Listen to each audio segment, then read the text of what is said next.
Good evening, everyone. I'd like to call this meeting of the Sterling Heights City Council to order. Please stand with me for the Pledge of Allegiance and remain standing for the invocation. I pledge allegiance to the flag of the United States of America and to the republic for which it stands, one nation, under God, indivisible, with liberty and justice for all. Dear God, please bless our elected officials. Grant them courage and wisdom to do what is right for all citizens. Amen. Amen. Thank you, Ms. Riska. Can we please have the roll call? Mayor Taylor? Here. Mrs. Brasky? Here. Mrs. Brasky? Present. Mr. Radke? Present. Mrs. Schmidt? Present. Yanis? Here. Mrs. Yarko? Present. Council, we need approval of the agenda. Mr. Mayor, Mrs. Koski. move to approve the agenda. Support. It's been moved and supported. Any discussion? No discussion. All in favor say aye. Aye. Opposed? Motion carries. First item on our agenda tonight is a report from our city manager, Mark Vanderpool. Mr. Vanderpool. Thank you, Mayor. A couple of housekeeping items, and then we do have a couple of exciting presentations. First, we do have an in-service training day coming up on Monday, February, what is the date? My date is blocked out there. So a week from Monday. So that would be 20th? Okay. So we have a service day on February 20th, which is President's Day. So our public facilities will be closed, and that includes the City Hall, Public Library, Parks and Recreation Center, our Senior Center, and Nature Center. So the good news is this does not affect our refuse schedule, but thought everyone should be aware. And now on to some really good news that we just received last week. I've talked a little bit about this at prior council meetings because we were hopeful we were going to get this, but we received confirmation of a new grant, a federal grant that we just received in partnership with Macomb County. The city's share of this grant will be $500,000, and it's under the Safe Streets for All program. We applied for this a number of months ago, and the idea here is that we're going to study our entire neighborhood road system, including major roads like Ryan Road, to figure out what needs to be done with our roadway system to calm traffic. As we know, there are many traffic issues throughout our city. We're not unique. This is a problem across the country, but we need to do something in Sterling Heights. We want to be proactive. So this $500,000 grant, and we do have some other ancillary funding that's available for this study as well, but it'll be very comprehensive. So it's going to focus on traffic enforcement, maybe some measures that we haven't looked at in the past.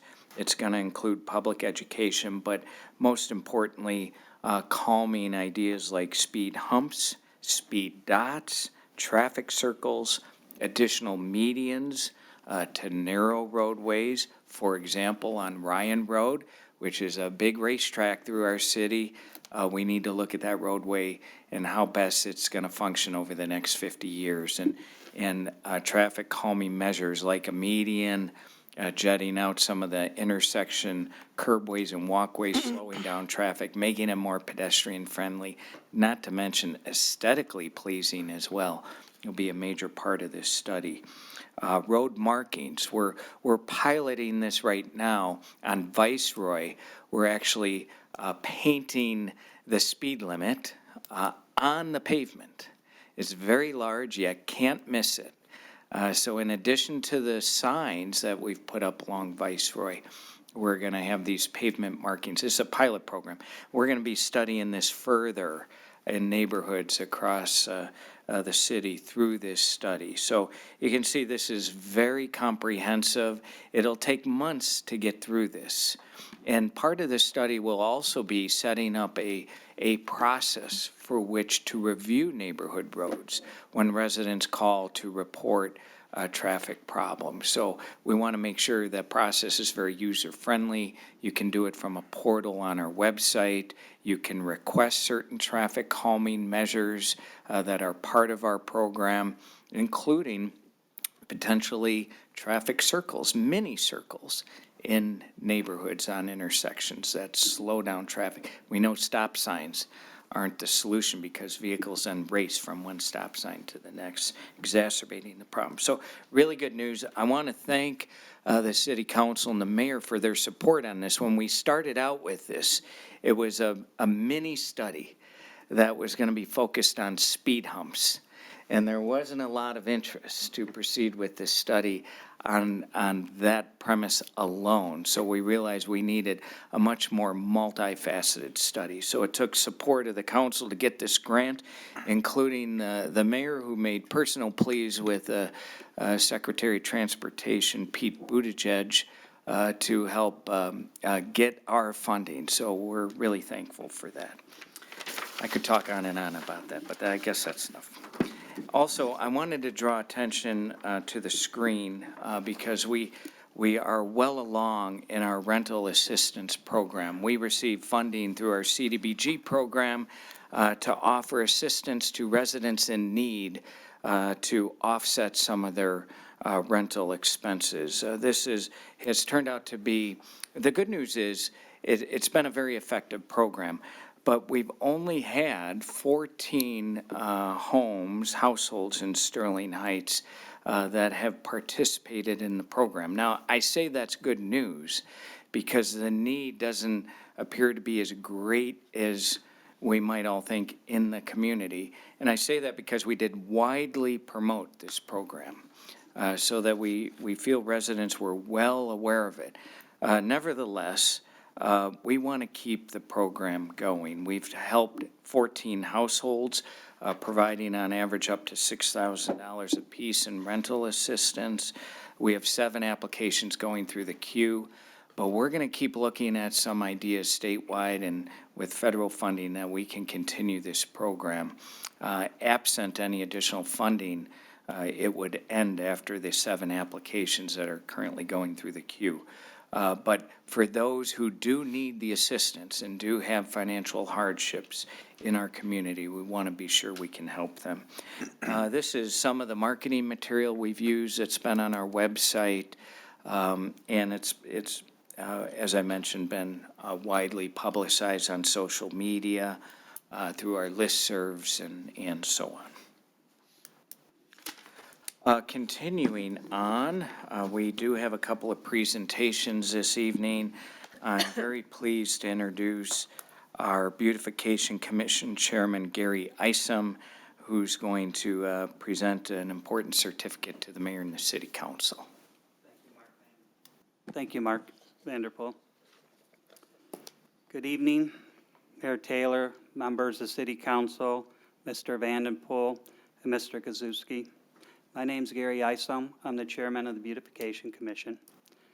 At the start of 2022, our commission sponsored the city in taking the Mayor's Monarch Pledge through the National Wildlife Federation.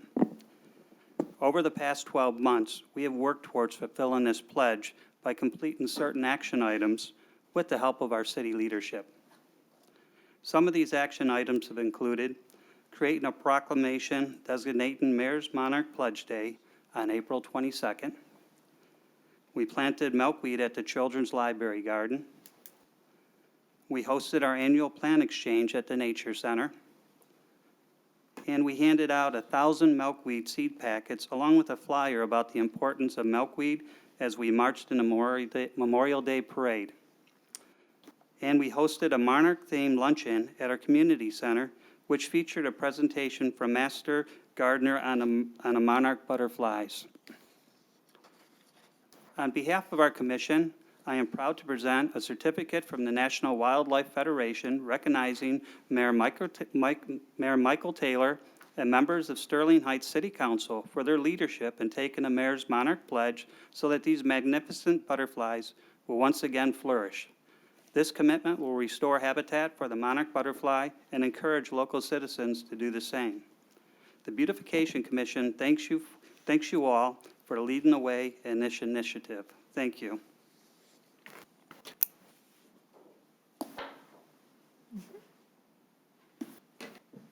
Thank you very much, Gary. Appreciate it. And thank you to the Beautification Commission for all the work it does. And I was proud to do it. And we'll keep working together and keep making Sterling Heights a better place to live. I look for this year, 2023, better year. All right.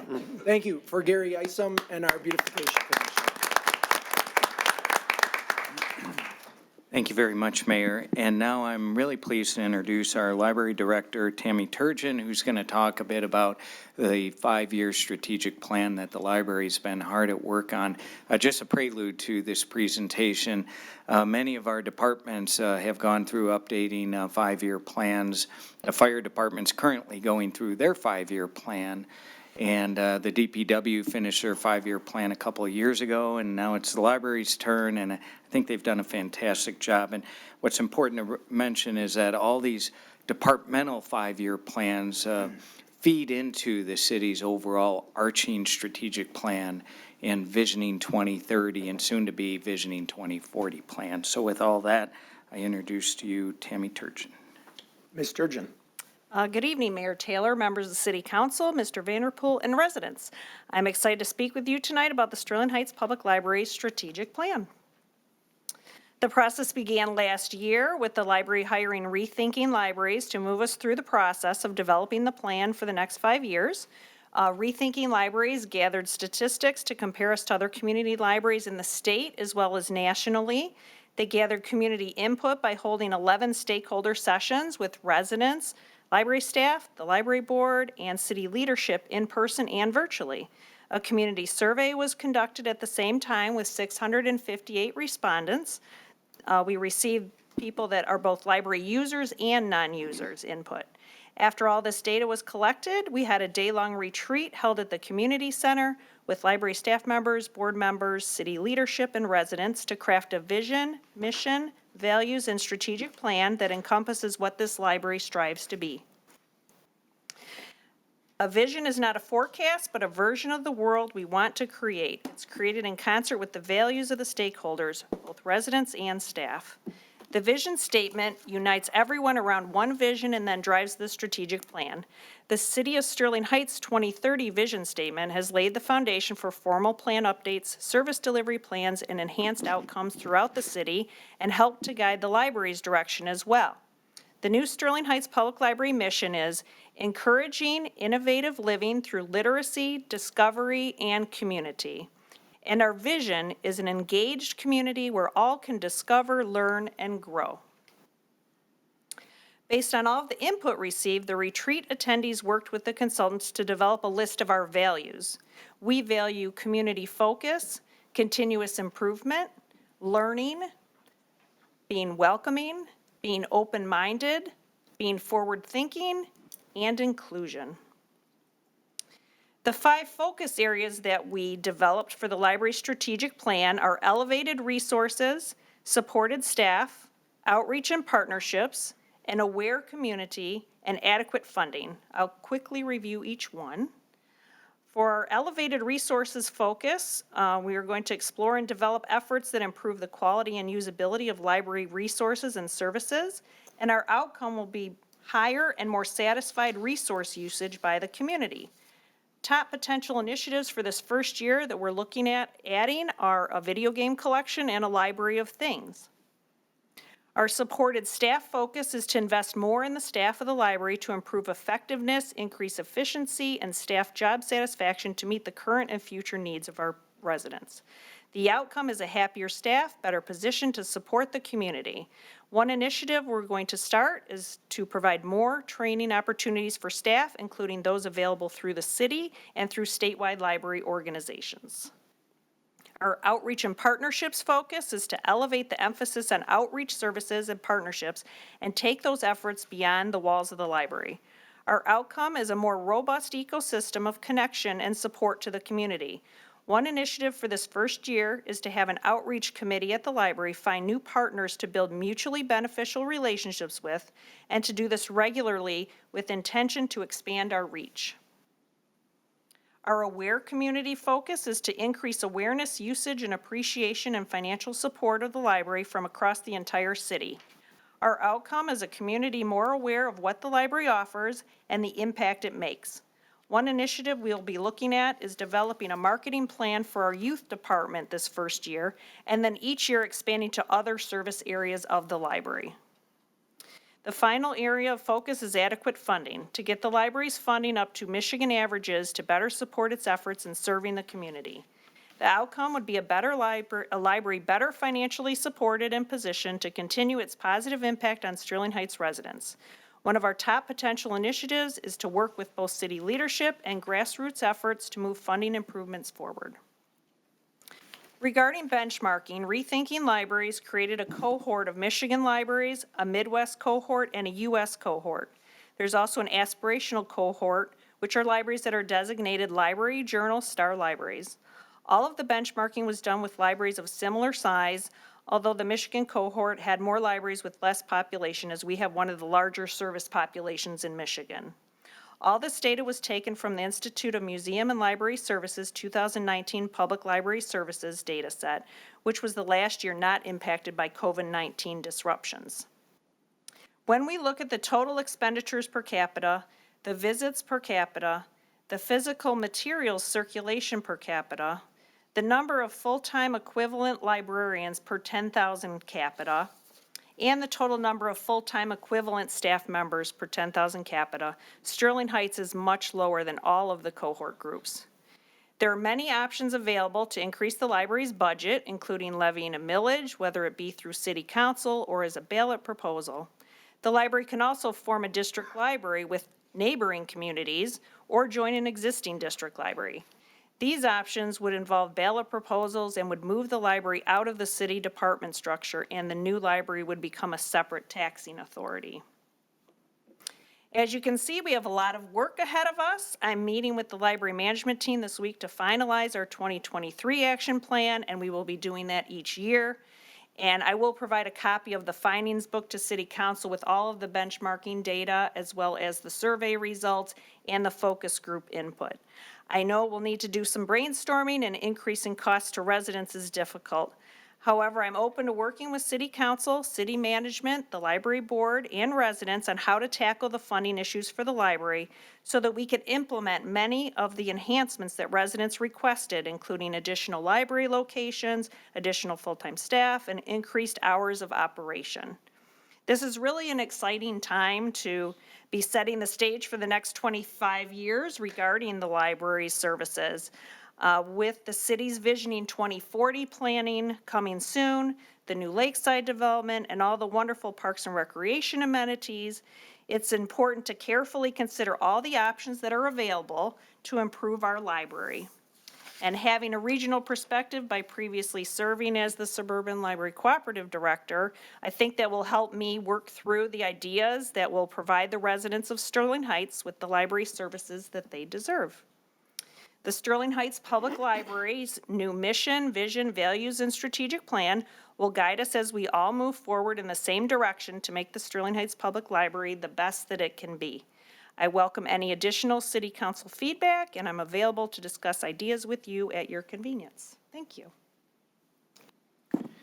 And Mayor, I just wanted to comment that, well, first of all, we certainly welcome your and the City Council's continued feedback on the library's strategic plan, especially as we talk about bold initiatives like a potential library district in lieu of what we've been accustomed to for so many years in the city.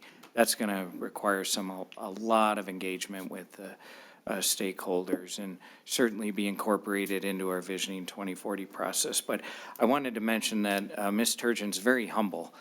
She is widely respected in the state of Michigan and at the top of her game as a strong leader in the library services. And I wanted to remind everyone that during the Great Recession, we were the only city in the state that received approval from the governor's office to share our library director with the Suburban Library Cooperative.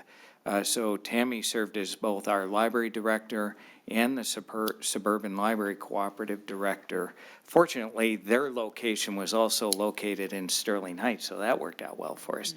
But you could imagine the stressful period of time, and that lasted for 8 years or 12 years. Oh my Lord, I'm getting old. It lasted for 12 years, and it was a tall order for Tammy to be able to serve both organizations and do it well and still provide the leadership that we needed here in Sterling Heights with our library services. So I just want to take this opportunity to commend her publicly for serving not only the state of Michigan and the library cooperative, but our great city and the library in Sterling Heights. So thank you very much. Thank you. And Mayor, I just have one last item on my report, and that is to request a closed session after tonight's meeting to discuss the following items. There's 3 of them, and it includes a trial or settlement strategy in connection with United States District Court Case number 220 CV 13116. Unfortunately, the city attorney always mentions we have to state those case numbers. Strategy in connection with the negotiation of a collective bargaining agreement. And thirdly, to consider the purchase of real property.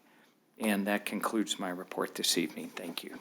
Okay, thank you very much, Mr. Vanderpool, and thank you to Ms. Turgeon for your presentation and to Mr. Isom as well.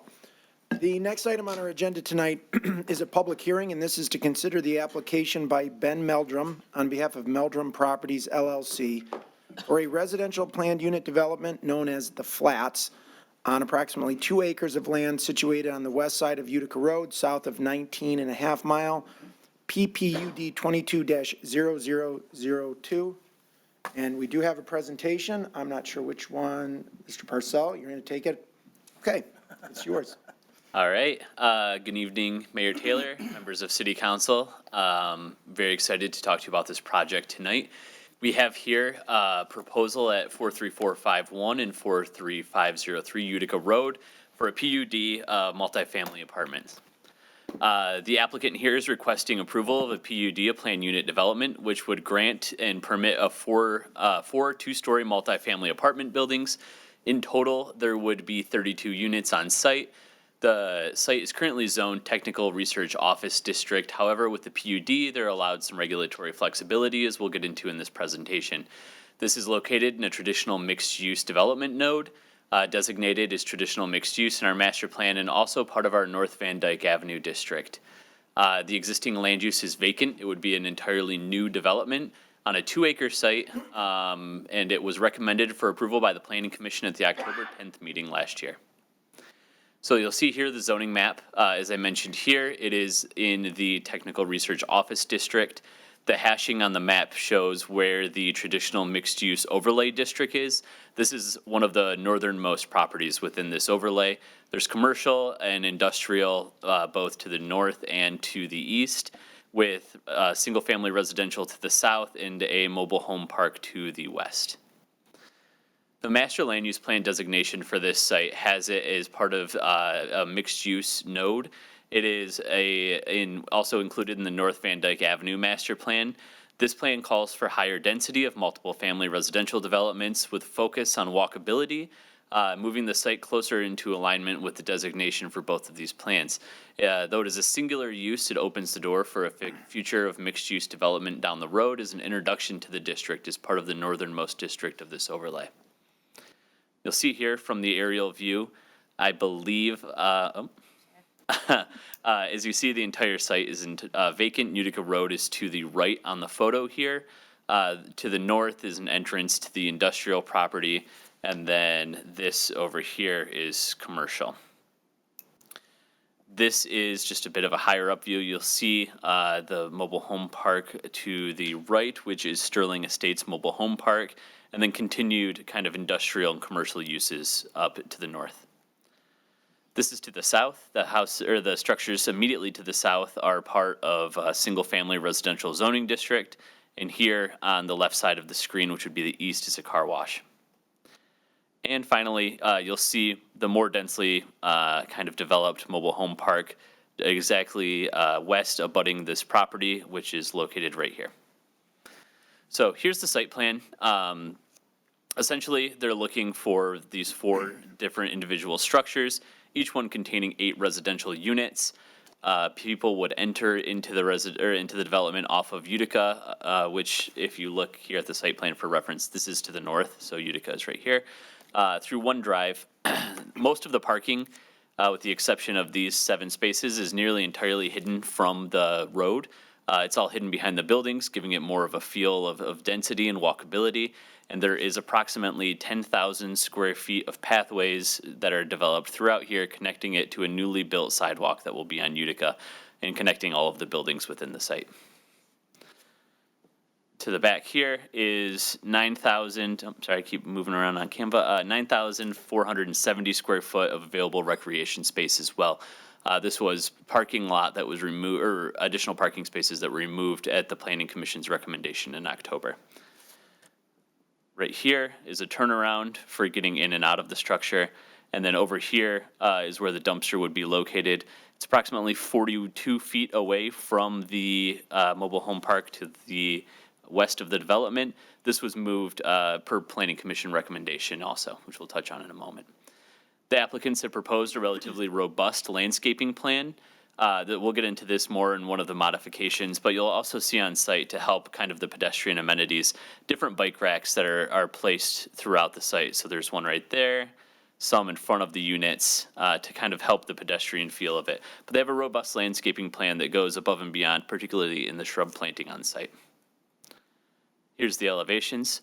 The applicant is proposing to use brick with vertical metal siding. It's very high quality material, and I believe following this presentation, we have a video presentation from the applicant. You'll get to kind of see this spaced out on site as well. And here's the floor plan. Every unit here is a 2-bedroom unit.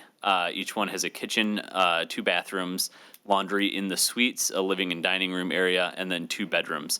They range from approximately 950 to a little over 1,000 square foot per unit. And then overall here, you can see a bit of the overall site. If you'll see, there are connections now that go from here up the pathways to the sidewalk that were shown on the site plan but not reflected on these renderings. This dumpster enclosure also has been moved over to this area, and these parking spaces have been removed. Those are all updates following the Planning Commission meeting on the site plan, not reflected here in the renderings. So, as we mentioned, there were some changes from Planning Commission and City Council. The applicants worked really well with the recommendations from the Planning Commission. Essentially, the parking on site was 2.5 spaces per unit, which was reduced to 2 spaces per unit, which was the elimination of 16 parking spaces. There's now 2 parking spaces, so a total of 64 on site for each unit. The relocated dumpster was moved further away from the adjacent mobile home park, approximately 24 extra feet, moving it to around 20 or 42 feet total. And then they included green space calculation on the site plan, in addition to the 10 or so thousand feet of sidewalks and walkways throughout the site. There's 9,470 feet of recreational space provided. So with our PUD ordinance, you're allowed some flexibility to make modifications. Most of this section, the code section listed, is in our RM1 and RM2 multifamily district. And here's a brief, quick overview of some of the modifications you'll see on this site plan. Essentially, the parking spaces near dwelling units cannot be located within 25 feet.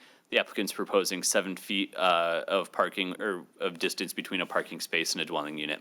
The front yard setback is shown to be a minimum of 50 feet in the code, but they're providing a 15-foot front yard setback. This is more closely in line with the overlay district and the North Van Dyke master plan, bringing it closer to the road. The density, this site is more dense than what is typically allowed in our multifamily unit. Traditionally, we allow no more than 1 unit per 4,600 square feet for a total of 18 units on a 2-acre site. They're providing 32 units with 2 bedrooms each.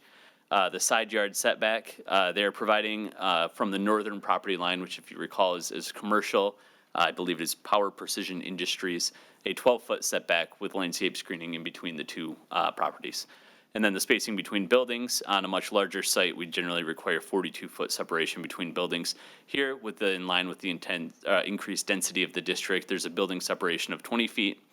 One that you've become all too familiar with is the removal of the recreational vehicle parking spaces. So on site, there will be no recreational or RV parking provided for any of the dwelling units. at the bottom for recreational space, they are providing 500 square, or the code recalls for 500 square feet per unit. The applicant is providing 295 square feet per unit for the 9,470 square feet. I will note, while that does seem as a decline, in the district core section of the North Van Dyke Master Plan, it calls for only a 5% of open space on each parcel. And the applicant here is providing much, much higher, around 30% of open space, including the setbacks on site.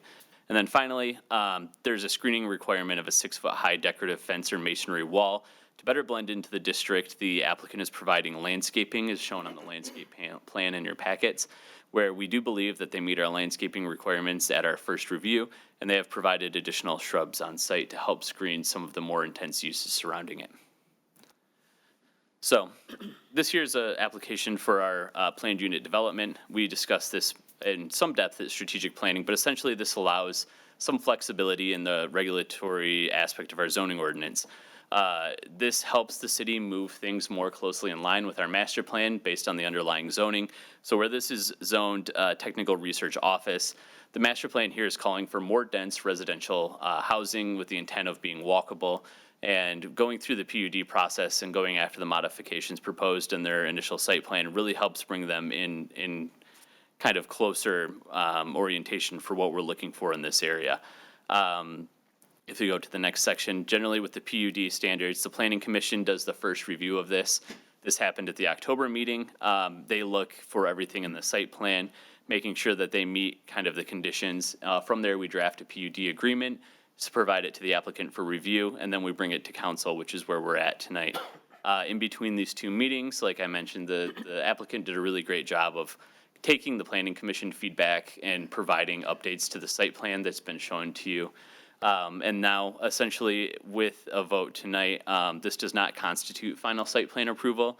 Approval of the conceptual plan here and the PUD agreement shapes the development guide for the review of the final site plan, which will happen with staff, at the conclusion of the PUD process. So, one last thing to kind of show, no, you can keep going, with this development is the big picture considerations for how it meets our sub-area plans in the city. Essentially, next. With the North Van Dyke Avenue Master Plan, this site shown here is at the northernmost portion of this, providing an entrance to the North Van Dyke Avenue district. The core of this district is really wanting highest density development and a concentration of activated ground floors. While this does not provide it, it moves the site closer to the street. It really enhances the walkability here, as much as even putting a sidewalk where there was none on a vacant parcel previously, putting the parking behind the residences, and providing a robust amount of 10,000 square feet of walkable sidewalk throughout the site and the bike amenities as well. Additionally, this higher density residential moves the area into alignment with the plan, staff believes. It opens the door for continued redevelopment as you move more south into the intersection of the district.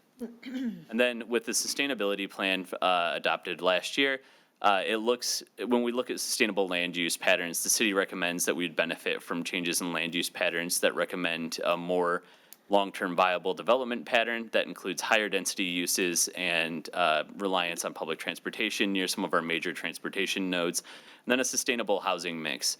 This provides a higher density and more units of housing, along with the increased transportation and walkability on site. We're kind of hitting that missing middle of housing that the city's current master land use plan identifies in the district. With that, I'm open for questions, and thank you very much. All right, thank you very much, Mr. Parcell. Would the applicant like to make a presentation?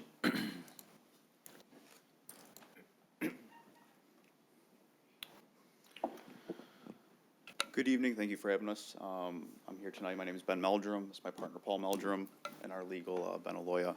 I do believe we have a video that we can maybe just begin with, and then we can kind of move on from there.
So thank you for playing that and explaining the whole project for us. Since October 10th, when we were approved 6-1 at the Planning Commission, there were a couple of recommendations that were touched on this evening that we very carefully wanted to accommodate. We've been in close communication with the R1 neighbor along with the mobile home park managing company or owners as well. So much so to a point where I don't believe either of them are here. I could be wrong, but I did speak with Mr. Frank Michelle of the management company over at the mobile home park. And a couple things just to kind of point out. The dumpster was about 17 feet away. It's 42 feet away on the complete opposite side of the property, further away from the R1 neighbor. It's closer to the industrial side. The parking ratio, we did bring that down to 2 spaces as discussed as well. And then the recreation calculations are quite higher than what the master plan says. We're about 30% of recreation space or green space on the property. So we've resubmitted that, worked very closely with the Planning Commission. I have to commend the team over here who's been very great with us and responsive, along with Jason Castor, who's kind of been stepping in and helping with communication as well. The reason for this project is we were going on about a year now of working on this. We saw the site, didn't know what the master plan really was calling for, but it was right in line with our vision for it. People have kind of asked us, well, why aren't you going more dense, more mixed use? I'm receptive to that. I think that we just need to bring a great product to the area to kind of stimulate growth. I think doing, a $10 million, 4 or 5 story high rise is probably not the right product for the site until we kind of get closer to Van Dyke. I think if we bring residents into the area, bring a unique product that's high quality at really an affordable price, we just kind of want to over deliver on what it is and see what kind of transpires from there. We are looking at other sites in the area, but nothing's kind of been, in the queue yet. But with that said, we're going for a all residential project, but has a industrial kind of mixed use feel, and that's what we did with the design here. So it's 32 units, 4 separate buildings, all 2-bedroom, 2 full bath, all private entrance as well, and I want to emphasize the private entrance as well. So we welcome any questions that you may have. Okay, we appreciate it. So what we're going to do now is open the public hearing and let the audience participate to the extent that they want to. When the city council is deliberating, we'll call you back up for questions if we have any. All right? Thank you. Okay, thank you very much. All right, so at this time, I will open the public hearing. Is there anyone in the audience here tonight who would like to speak on this item? If not, I'll close the public hearing, and council, we need a motion. Mr. Mayor, Mr. Radke. excuse me, it's a little bit long, so.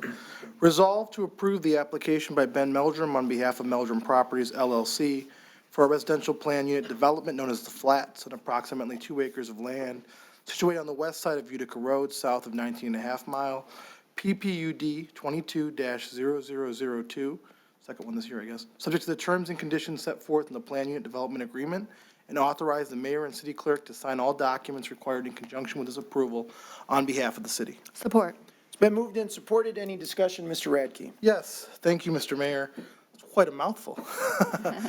I recently met with the planning team earlier today, and they answered some of my questions about this project because I was looking at the prior rendering, and I wanted to make sure we were going to get paths, and it seemed like you've really addressed it.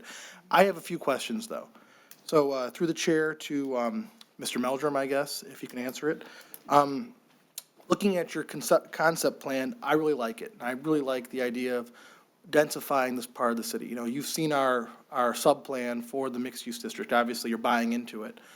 Looking at your video and some of the other renderings, I just want to make sure that we're going to have enough, not just trees in the back of the site, but I would like to see trees somewhat around the buildings and in the right-of-way. Okay. We are currently thinking of ways to reforest Sterling Heights because we have depleted our tree inventory with emerald ash borer and other things. So I love your look of your buildings. I live in a condo somewhat similar, but we have the lovely thing that right outside of our patios, we have trees that kind of surround the building and give it a little bit of a cooler feel. Mm-hmm. I know that you have a great site plan. I'm not criticizing it at all, but if you could add a few more trees around the buildings, I know I personally would appreciate it. On top of that, I wanted to commend you for taking out some of these parking spaces.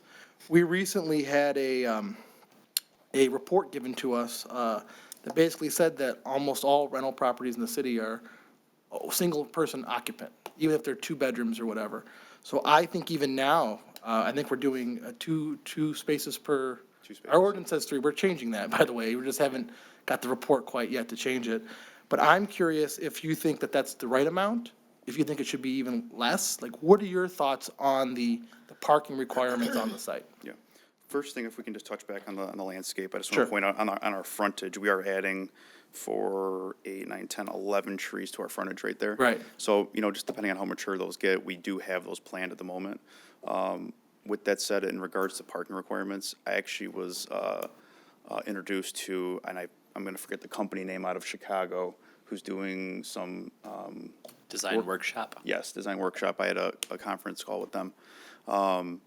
And they kind of asked me a similar question. Most municipalities, I should preface this, I've never had a municipality ask for less parking. Right. It's always more. I do think 2 is more than enough. Depending on how dense you want to get, you could probably get it down to 1.5. Right. But for this site, it's a little more sprawled out. We're not going vertical. It's, I think 2 is adequate. I'd rather have a little bit more parking than not enough. I'd be amenable for you to densify the site. At the end of the day, I read a report by Smart Towns that says that an empty parking space that's not used is about $10,000 out of your pocket for an empty space that might one day park a car in it. And if you go around our city right now, you'll find that most parking lots are maybe on a good day 25% full. So I think about all the tens of thousands. I see your partner, or is your brother? Yeah, brother. Wonderful. I see him nodding because it's just money out of your pocket that goes to empty space. And it's also non-porous space, which is just leads to runoff and everything else. So I would say, let's make the parking fit the site. I like that you land bank some sites, and I'm more than willing to entertain even further land banking because I want to make sure that we are creating a walkable community. We want a development that is pedestrian friendly, not just car friendly. Yeah. And I also like that your buildings are up to the street. I guess, don't go anywhere, but through the chair to Mr. Parcells, do we know why the sidewalk is jogging in front of this building? Why it goes north and then kind of goes back south? I do not. I would want to talk to city engineering regarding that. That's on the city right of way, so it may be something with runoff or some type of stormwater. I'm unsure. Okay, I'd just be curious of that because I'd like to position these buildings as close to the street as makes sense while giving people a little bit of room so that they can breathe. And I think that's going to create the pedestrian wall, as I'm sure you're well aware with zoning concepts, the pedestrian wall, which will lead to a more pedestrian-friendly district. Yeah, I'm led to believe it is due to the right of way. We're 15 feet off the frontage there. I don't. If you think more of an it's engineering appropriate, I'm not question, trying to tell you how to do it. I'm Yeah. just thinking aloud. Certainly. And then, Might be where the sidewalk's placed on the other parcel as well, the residential side. there's no sidewalk there's only sidewalk on the one side of the that's it? site. Okay. Yeah, I looked at it earlier today. I was trying to find that. So I was trying to figure that out. You'll be creating the sidewalk. Other than that, I really like the idea. If you get some more shade for those buildings, I'd love it. And then some more trees in the right of way, I love it. More trees are better for me, but I look forward to maybe you expanding this project and seeing what we can do to really create that downtown district we've craved for so long. Certainly. That's all I have, Mr. Mayor, for right now. Thank you, Mr. Radke. Mrs. Sarowski? Yes, Mayor Taylor, thank you. So through the chair to the Meldrums. So I also like this project. I drive by there, my church is St. Lawrence. My house is off of Utica, so I go up and down this road constantly and have done that for 30 years. That lot has been a dumping lot for most of those years. It has been a disaster. The company across the street, Utica Van Dyke's Towing, they're good friends of mine. They've been looking at that for years, and it's been a mess. Glad that we're finally doing something with it that's beautiful, and I'm thrilled that this is what it so far is looking like.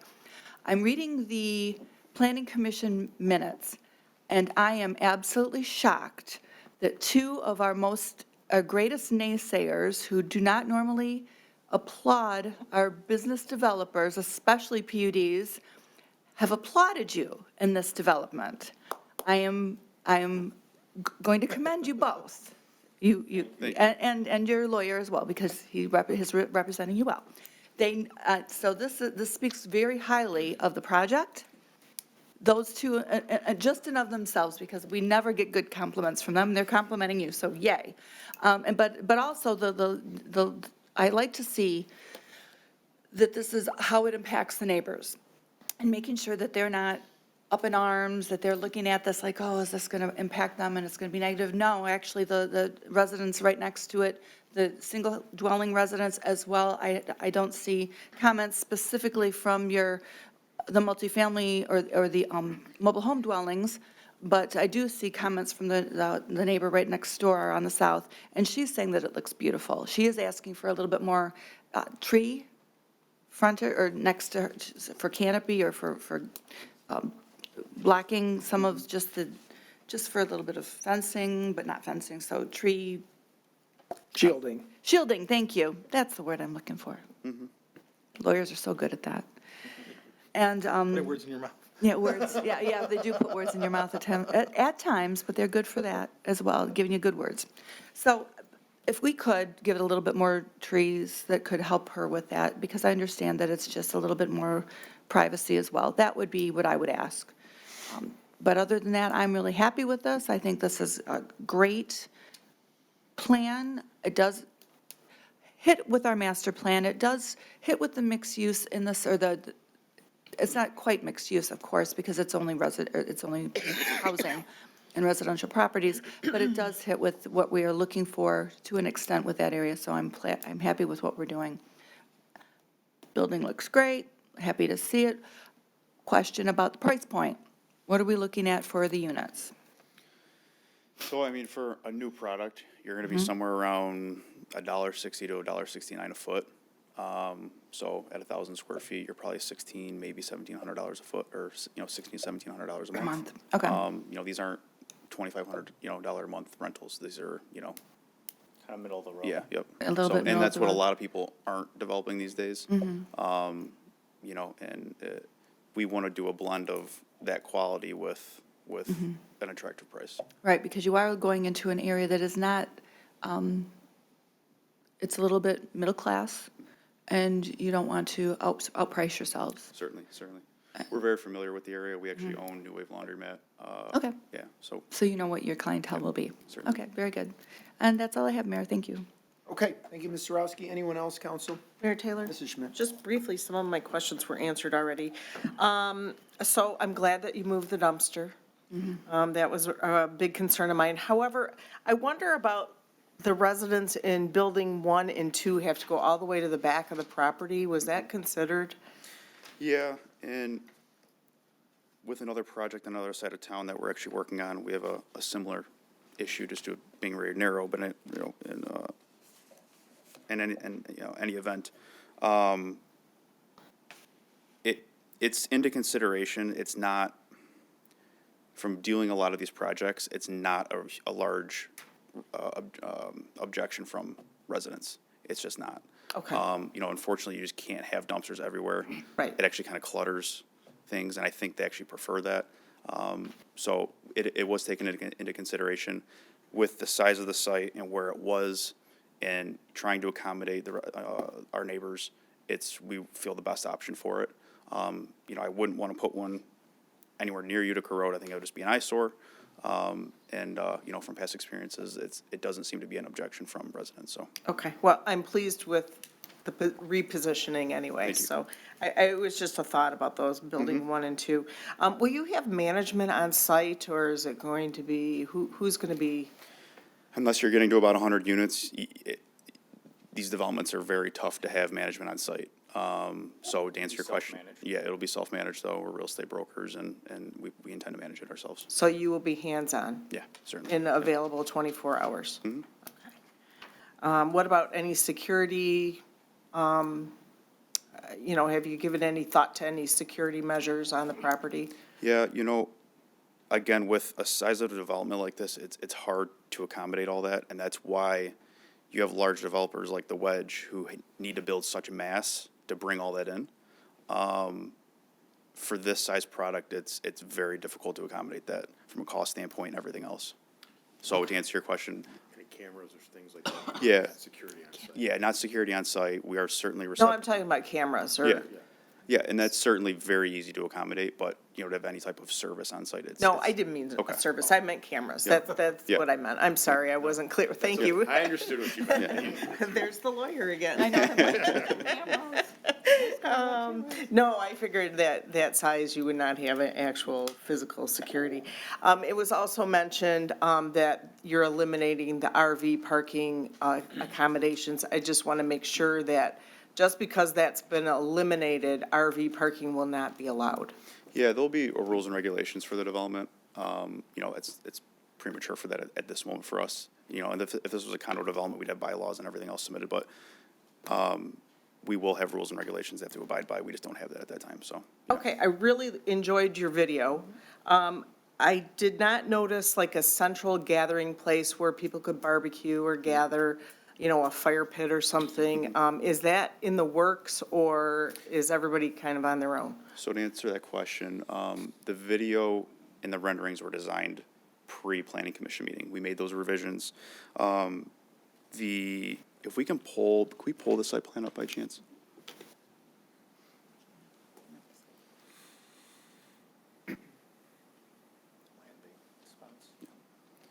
So to the south there, you'll see it, just where those parking spaces were eliminated, yep, down south.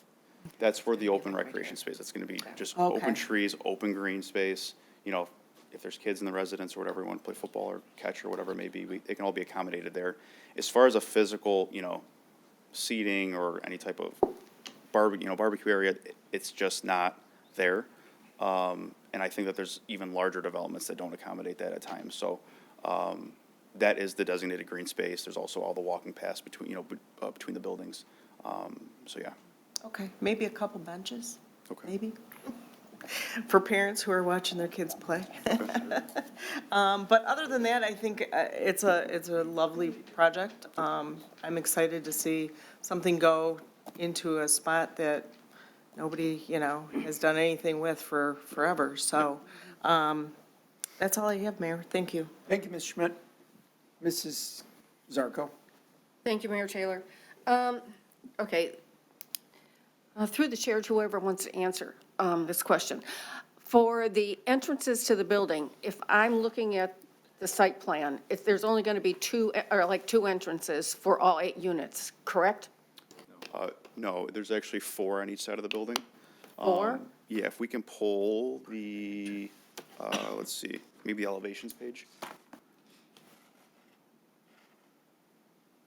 All the units are private entrance. Yeah. So on I can't read that, is that the northern entrance? The northern elevation on the top one? Northwest. Northwest. So the doors on your left and right, those will go directly into the first floor units. The doors in the center, there's 2 staircases going up for the private on the second. And it's gonna be the same thing on the other side of the building, so every unit will have their own private entry. Okay. Secure with keys, all that kind of stuff. Correct, For yeah. residents only. Certainly. Okay, that's my concern. Yep. And the other, you did mention that you had other developments, and what other city do you have a development right now? Yeah, we're working on another one, it's Chesterfield. That one's 36 units. We just finalized one last year in Romeo, downtown Romeo. Very hard municipality to get approved. We did that as well. So we're a couple years into what we do and want to continue it. Well, when I first saw this on 2 acres, I was concerned that it was a little dense, but then after you look at the way it's laid out, it's a good use of the land that's there and giving people the amenities that they would want, living in an apartment. So I wish you luck on this, because my biggest concern will be how much additional traffic will be there. And I think I don't even think that there's a center lane there. So I know that making a left-hand turn from, whether, it doesn't matter what side of the street you're on, isn't easy now. But as I think of 32 units, not everybody's going to be leaving at the same time. If anything, the church traffic will affect you, and the industry there will affect the residents that live there, more than the residents will affect them. Yeah. So I wish you luck with this. I think it's a good project, and thank you for making the changes that were suggested. Absolutely, thank you. And to elaborate further on that, the reason we're sticking with an all residential for this specific site is for exactly what you said. think if you had mixed use to it in this specific one, I think we have to get a little bit closer to Van Dyke to really get that mixed use. So, Yeah, I think it's a good start. thank you. Ms. Kosky. Thank you, Mr. Mayor. To Mr. and Mr. Meldrum. You were just talking about the separate entrances. Now, you've got 32 units, and on each side of the building, you're going to have 2 entrances. On one side, it'll be for the second floor, and the other side will be for the first floor. There's 4 on each side of the building, 2 for the first floor units and 2 for the second floor. So that's the 4 on one side. And then on the other side of the building, there'll be another 4 doors, 2 for the first floor, 2 for the second floor. So you'll have separate units. On each floor, you'll have the second story and the first story, whichever. That's correct. Yeah, that's why we're calling it the flats. They're flat style units. They're not townhomes. They're a stacked ranch, basically. Have you thought about eventually turning these into condominiums? We have not. You know, it could be a long-term play. You know, we'll have to readdress that down the road, but at the moment, it's, the conversation's not condominiums, no. The way they are designed, they could eventually become condominiums. Is that correct? It's not a thought at this point. They're designing it as apartments, and that's their intention, their long-term intention at this point. Is to keep them as apartments? Apartments, yes. Are you going to allow pets? Yes. Do you have an area designated where the pets will be able to go play? So in that green space in the back, you know, again, we talked about that earlier. It's just an open recreation space. Certainly enough grass for, you know, anybody to really do what they would please back there. With that said, I do believe, and maybe you can help me answer this, I just don't recall at the moment, I believe we have some pet relief stations that are within the development as well. I believe there's 2. Yeah, there's 2, I believe. And again, it's a standalone, it just sticks in the ground. There's a, you know, wastebasket and Right, bags. here along the southern frontage, there is a proposed pet waste station. And I don't see where the second one is, but yeah, I think it's cut off, over here. So if there are on site, yes. Okay, just so I can understand this, the lower portion is what abuts to the mobile home park, correct? That's Yes. correct. Okay. It looks like a very nice project. Thank you. And I wish you well. Thank you. And to elaborate further on that, when the recommendation came to land banks and parking spaces, in our eyes, the best place to remove them was from that side. So that way, when the residents are parking, those lights are not into the units of the mobile home park. So that was taken into consideration. And when we told the manager over there, they were very happy to hear that, so. Okay, thank you. Yep. Very good. Anyone else? I don't really have any questions. I'll just make a general comment that I think it's a great project. I'm really excited about it. I think it's a little bit unique in that it's, you know, a lot of the projects that we've had proposed, it's all one building, or it's on the higher end of rent. So I think this is going to be a great piece for this. North Van Dyke is something I've been really focused on for a number of years, and I'm excited about the opportunity to have you guys come in, the Chaldean Community Foundation on the other side of Van Dyke. A lot of things are planned there, and this is really, I think, you know, continuing that momentum. So we appreciate your commitment to Sterling Heights and wanting to be here. We hope we were easier to work with than the city of Romeo. And Chesterfield Township. And, well, all of them, yeah, I mean, look, we try to. Significantly easier than Yeah. Chesterfield Township. Well, we appreciate that. You know, we want our staff to be as accommodating as they possibly can, easy to work with, and we want to be a place where developers are happy to come. So, Thank you. It's been a great experience, so thank you. thank you. Yeah, well, good luck, welcome. And so without any further discussion, all in favor say aye. Aye. Opposed, motion carries. Congrats, good luck. Yep. Thank you. Ben, it's always a pleasure. Hi, And Ben. you know, we got you out right at 8 o'clock. The meeting started at 7, so that's 1 hour of available time, no more. Okay, Don't 1 let hour. him cheat. That's Don't it. let him make it any more than that. Is that portal to portal? Of course, there's always that preparation time. Preparation. All the lawyers are laughing, I don't know why. Yes, we are. All right. We'll move on to the next item on our agenda tonight, which is the consent agenda. Is there anyone who'd like to speak on any item on tonight's consent agenda? Ms. Yeth?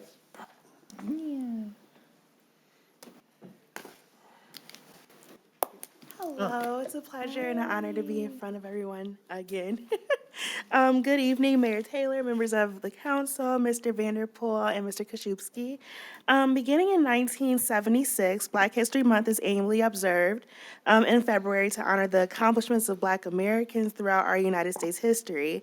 Historically, Black History Month was conceived in 1926 by Carter G. Woodson, who was a noted Black scholar, who was also known as the son of former enslaved parents and the founder of the Association for the Study of African American Life and History.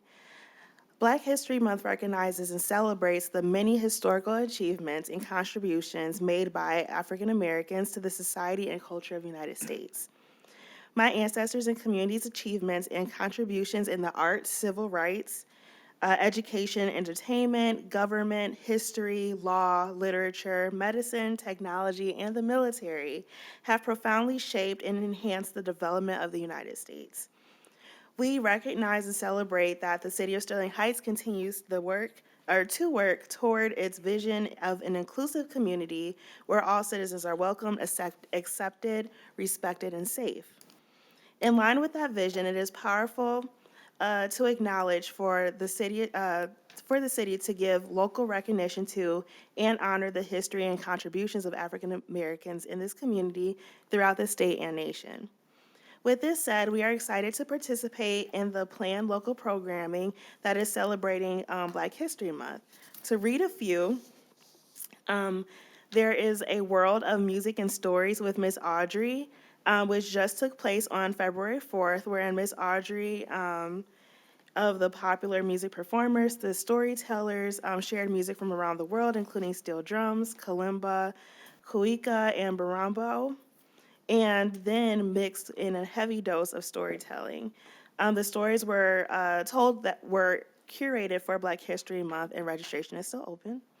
How it happens, author reading and discussion, which is happening February 15th from 7 to 8 p.m.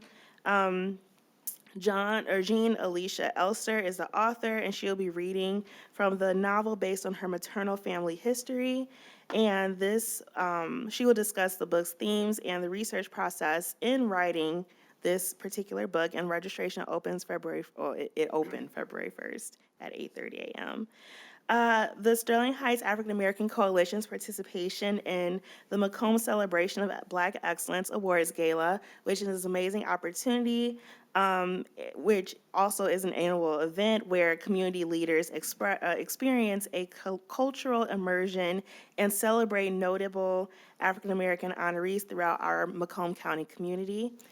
A library display that we gratefully put together last week, which highlights Black-owned businesses in Sterling Heights and the history of Black entrepreneurship in the country. And lastly, the lighting of the halo on M59's Golden Corridor with red, yellow, and green. This coming weekend in February to honor Black History Month, which is completely awesome. So on behalf of the nearly 10,000 African American residents that call Sterling Heights home, the Sterling Heights African American Coalition would like to thank the city's leadership for adopting the Black History Month resolution and continuing to highlight Black History Month each February in the city of Sterling Heights. Thank you. Thank you very much. We appreciate that. And we appreciate the work you're doing. It's always a pleasure to have you here. Pleasure to be here and be surrounded by all of you. Thank you. One quick thing I want to say, I know I'm out of order sort of, but I do want to give a special shout out. We do have, like Ms. Yett was saying, almost 10,000 African-American residents in Sterling Heights, and proud to see that the number of African-Americans moving in has increased with the latest census. And I want to give a special shout out to Clara Ruth Burks, who last weekend celebrated her 105th birthday in Sterling Heights, a Sterling Heights resident, and she was incredible to talk to, and she gave me a kiss on the cheek, and that was the highlight of my weekend. So happy birthday to Miss Clara Burks. It was a pleasure. 105. 105. My daughter is, the last two, I went to a 107-year birthday party in the fall. His name was Theodore, and then 105, Clara. So these are good old-fashioned names. If you know, you know. So thank you again. Anyone else under the consent agenda? If not, council, we need a motion. Mr. Mayor, Mrs. Koski. move to approve the consent agenda as presented. Support. It's been moved and supported with no discussion. All in favor signify by saying aye. Aye. Opposed? Motion carries. Next up tonight is a consideration item, and this is to consider a request to transfer ownership of an escrowed 2021 Class C liquor license with Sunday sales permit, PM from Yuxing Chan Ltd. to Red Crab Sterling LLC, and transfer location from 14-5-15 Mile Road, Sterling Heights, to 35-756 Van Dyke, Sterling Heights. Is there anyone? Yes, sir, come on up. Good evening. Good evening. Good evening. So, Feel free to just present so, it however you'd like. Yeah, we already proved for the, Do you mind speaking into the microphone? Tell us your name, sir, just so we know. my name John. I just helping my friend, he as the restaurant owner. So, we get approved for a conditional license. Now we move to permanent license. So, we try to get like an alcohol license to serve for the public and get increase as a business. Either, they can hire more people, increase job for Sterling Heights. And thank you so much to everybody. Please get us approved. Okay, thank you. We appreciate you being here. We'll see if anybody else has anything else to comment on, and then while the council's deliberating, if we have any questions, we can call you back up then. Thank you. Okay? Thank you. You're welcome. Anyone else on this item? If not, council, we need a motion. Mayor Taylor, Mrs. Zarco? resolve that the request to transfer ownership of an escrowed 2021 Class C liquor license with Sunday sales permit PM from Yuxing Chan Limited to Red Crab Sterling LLC and transfer location from 14514 15 Mile Road, Sterling Heights to 35756 Van Dyke, Sterling Heights be considered for approval. Support. Been moved and supported. Address. The address, yeah. The address, I think there was an issue. 35756 It was the first one, 14-5-15. 14515, 15 Mile. Okay, just for purposes of our motion, that's the address that Okay. we're talking about. Is that House of Chan? Excuse me. Was it House I of, think it I'm is, trying yeah. to think what liquor license that would have been. And that would have been Utica Road in 15, I think. Could be. Yeah, could be. believe it That's is. where it's from. So, Ms. Zarco, floor is yours. Any comments? Yes, well, the only comment I have is, I remember, did you, through the chair to the petitioner, okay. If I remember right, you opened your business in August of, was it 2021? Is that correct? Come on up. Yes, and I want to tell you that within a couple of weeks of them opening is when we had 80 hours without electricity. The power went out for 80 Yes, it was hours, a right outage. after he opened, and I do remember the chamber looking for freezers and refrigeration systems so that they could, it was like $50,000 worth of product that they were trying to save because of the power outage. So I wish you luck, and I hope that power outage never happens again like that. Yeah, I appreciate that. It was a rough start, but we managed through it. Good. Okay, so good luck. Thank you so much. Council, anyone else?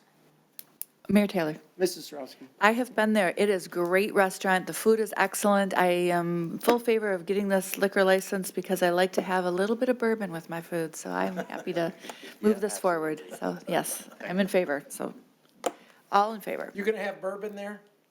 You're going to have bourbon? Just for you, sir. You have it? That was the best answer I've ever heard in my life. It's not all about the mayor. I have to let you know this. You could have a side bottle for the mayor pro tem. Yeah, a little one, apparently. Council, anyone else? Well, it looks like this is going to go through, good luck. I've heard very good things about the restaurant. I haven't been there myself yet, but I will make sure I get there soon, so. Now they have bourbon. Yes, of course.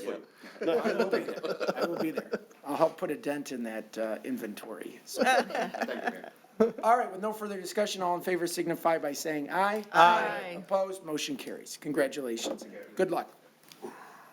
That concludes that portion of our agenda tonight, so we will move on to communications from citizens. Is there anyone who'd like to speak on any item not on tonight's agenda? Start with you, sir. I'll get you next, sir. Hi, my name is Tom Zatkowski, and I was here about a month ago.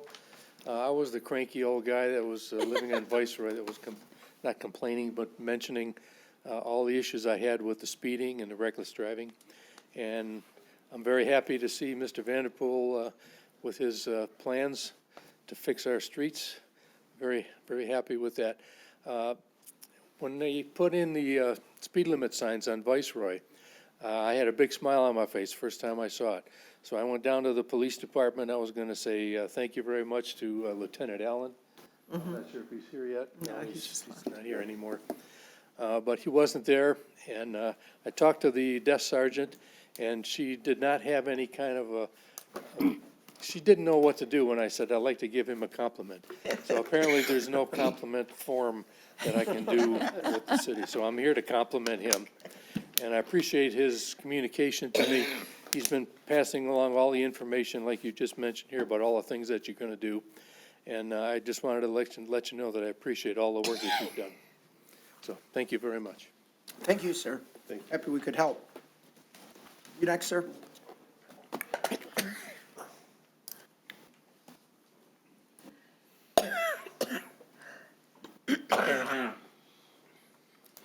Good evening. I do like to thank this honorable body for the opportunity to present before you.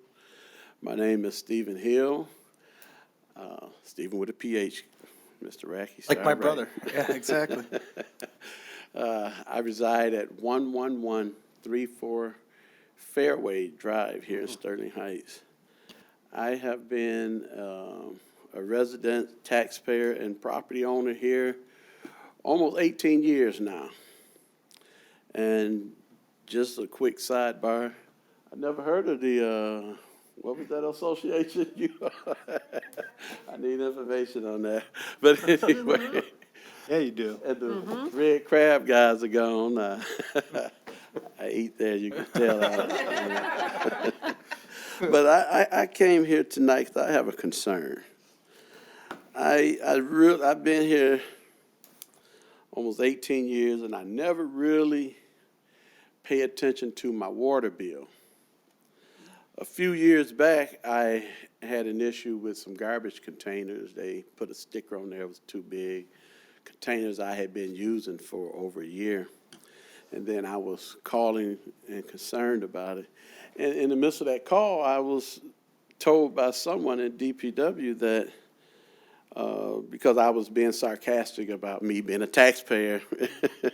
And they told, your taxes don't pay for garbage pickup, it's paid for in your water bill. And that kind of threw me off. That was a few years back. And I went and looked at my water bill, and there was something on the water bill that said something about refuse collection. That was a few years back. And then about a year or so or two ago, there was something on there talking about Macomb DPW fee or something, and didn't worry about that. No big deal, $7, $8. But now what I am worried about is the non-compliance with service requests, $265. And I guess that's because I haven't scheduled to have my water meter changed. Number one, I haven't scheduled to have my water meter changed because my cardiologist believed that those type of water meters would affect my pacemaker ICD that's implanted, and the system that I have in my house that reads and sends my information for my pacemaker. And further, it's been reported that those type of meters emit radiation that could be dangerous if you get too close or spend too much time close to it. And my water meter in my house is in a spot where I do spend a lot of time in my basement. And it just kind of appalled me as I was reading through the resolution. We have programs, I guess, for tax relief on property taxes, and I saw we had something where we have rent relief. And then it just kind of bothered me that my municipality that I pay taxes in and so dearly love would punish me, punitive, burden me, a taxpayer, with $265 a month because I'm trying to safeguard my health. And the thing about it is, even if I wasn't trying to safeguard my health, as a homeowner, for somebody to force me, because when I got the letter about the meters, it said it's for my good. You know, it gives me the ability to gauge whether there's a leak and whether or not I'm using more and everything. To be honest, I try to conserve water, but I never really cared much about my water bill because I figure it's going into the coffers of this fine city that I live in. And then when I think about $265, is it arbitrary? I don't know any party that's being harmed by me not having my water meter changed. So this $265, who is this repairing? Yeah. What harm is it repairing? Okay, sir, I appreciate you being here and bringing it up. And I know our city manager is taking notes. And so if you bear with us, I'm going to ask if anybody else has any comment, because we do have a limit on how long you can go. Gave you about an extra 30 seconds or so. If you don't mind, can you leave your contact information with our city clerk right there? Our city manager will respond and clear up some things and give some explanation for how the program works and in that. And then we will work with you to try to accommodate however we can. Okay? I think just give us a couple minutes, we'll get a response, and we can commit to working with you to make sure that we get a resolution that works for you, for your health, for your budget, and all that. Okay? All right. Appreciate it. I appreciate you being here. Thank you. So don't forget, please leave your name and number there, and we'll reach out to you this week. Okay?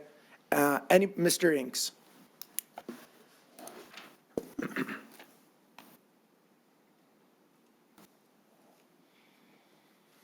Thank you, Mr. Mayor. Good evening to you, Council, Mr. Vanderpool, Mr. Koszewski, and City Administration. I'm Nathan Inks, Sterling Heights resident. Just wanted to briefly comment on the grant for the traffic calming study. So I'm looking forward to seeing the results of that.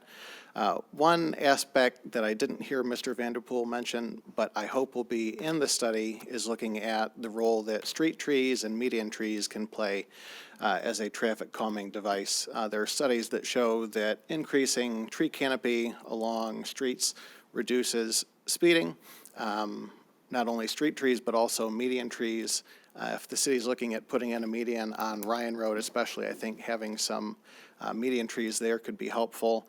And although this wouldn't be something that would decrease speeding, if we're putting in medians, that would be an opportunity to install some more green infrastructure, stormwater infrastructure, bioswales, things like that. So hopefully that's part of the conversation as part of this overall study. And like I said, I'm really excited to see the results from it. So thank you.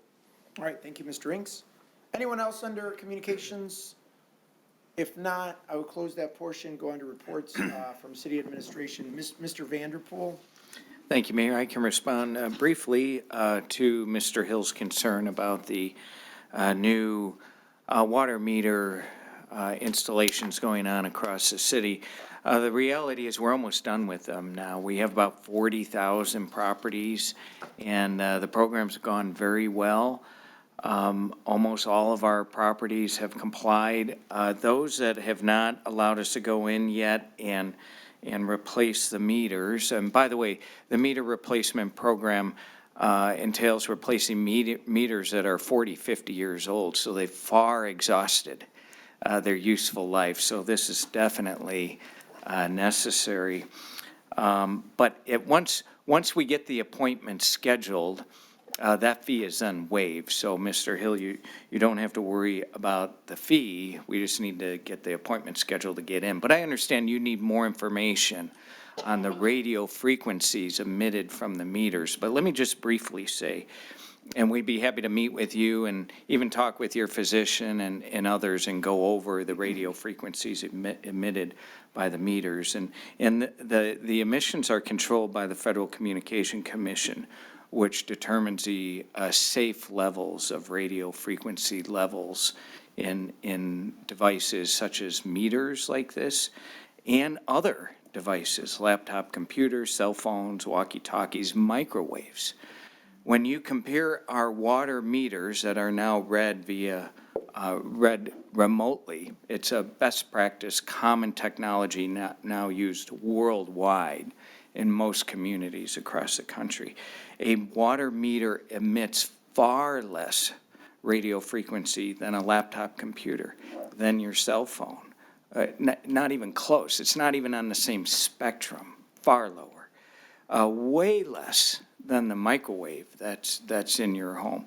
So we're happy to meet with you and review this data, discuss it with your physician, and make sure that you feel comfortable that this is safe to have in your home. Not only safe, it's efficient, it's going to reduce your water costs, and it's going to allow you to detect any leaks in your home far more quicker, so on and so forth.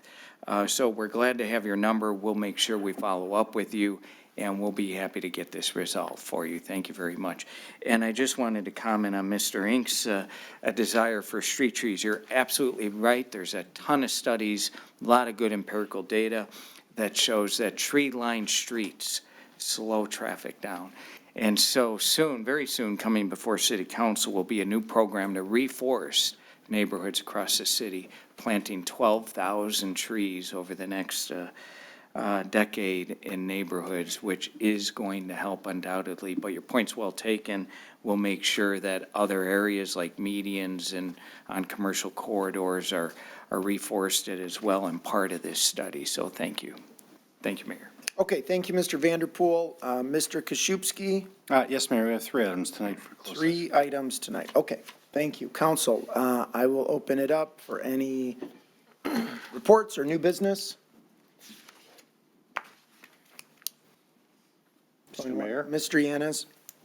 A couple things first. Tom, thank you for coming here tonight. Mr. Zakowski, I think the city should invest in a compliment form. We've got plenty of complaint forms. But if we could create a compliment form, I think we'd only need to print them off one at a time.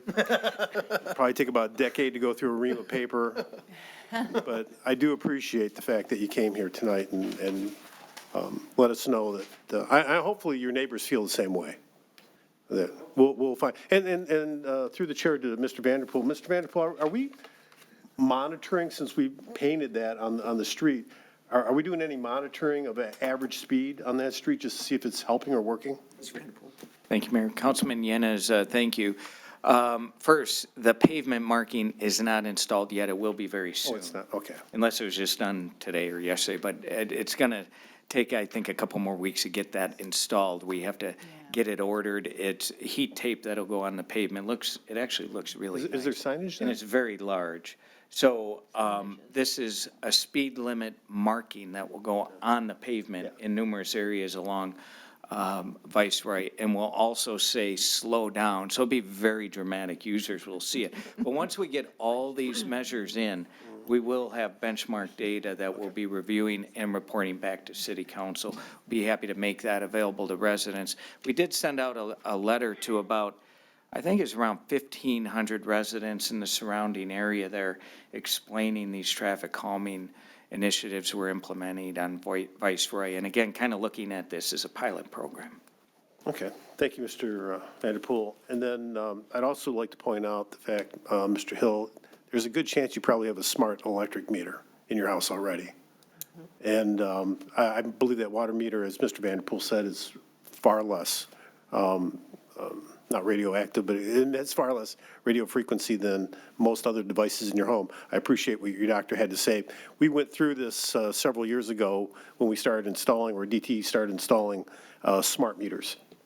And to this date, as far as I know, we haven't had any complaints of any injuries or illnesses due to the installation of smart meters. So you will get together with Mr. Hill and, okay, very good. Thank you for coming here tonight, Mr. Hill.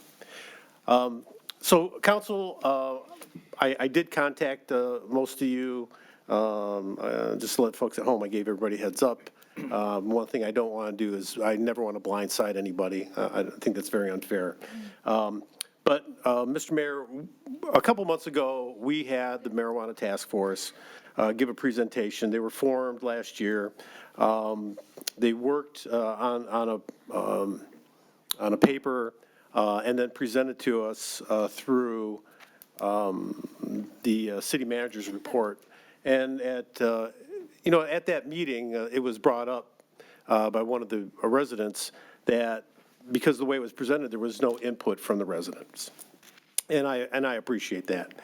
I think it's time that we have an honest debate on this issue, that we bring it to the floor and allow, on our agenda, and allow residents to discuss this. Well, I'll say my comments. I have further comments on this.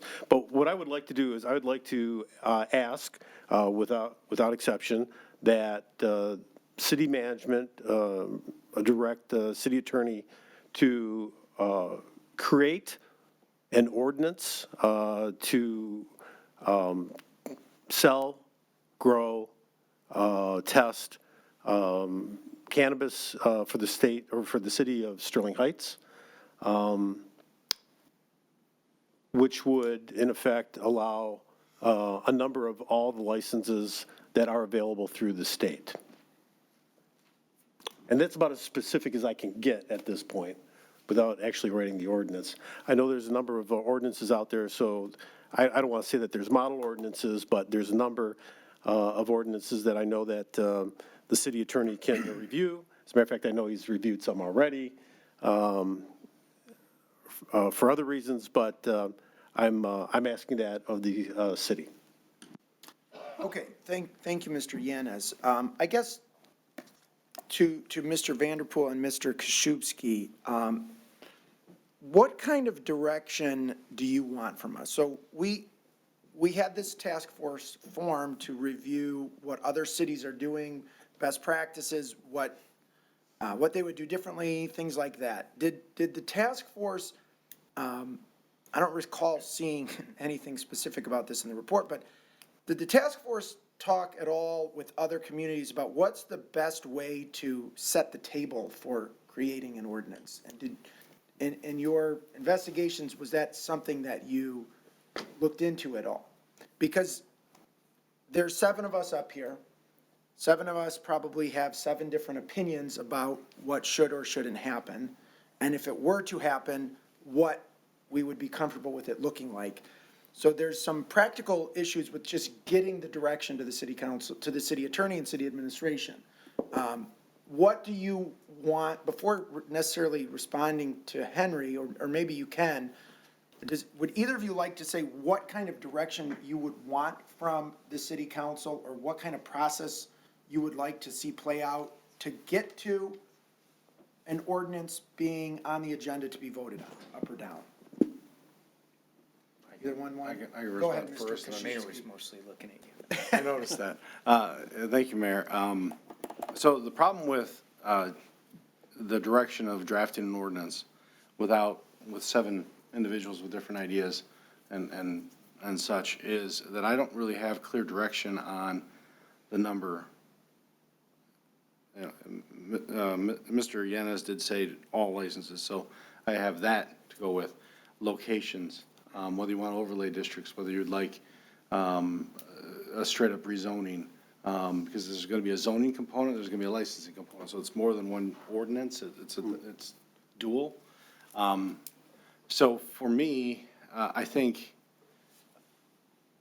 the best approach, and while I saw this in other municipalities, would be for administration to look into what is being asked and provide council an update on what we think would be a starting point, and council can give individually to administration their thoughts, and then we can collectively try to come up with a proposal to then start the process of drafting an ordinance.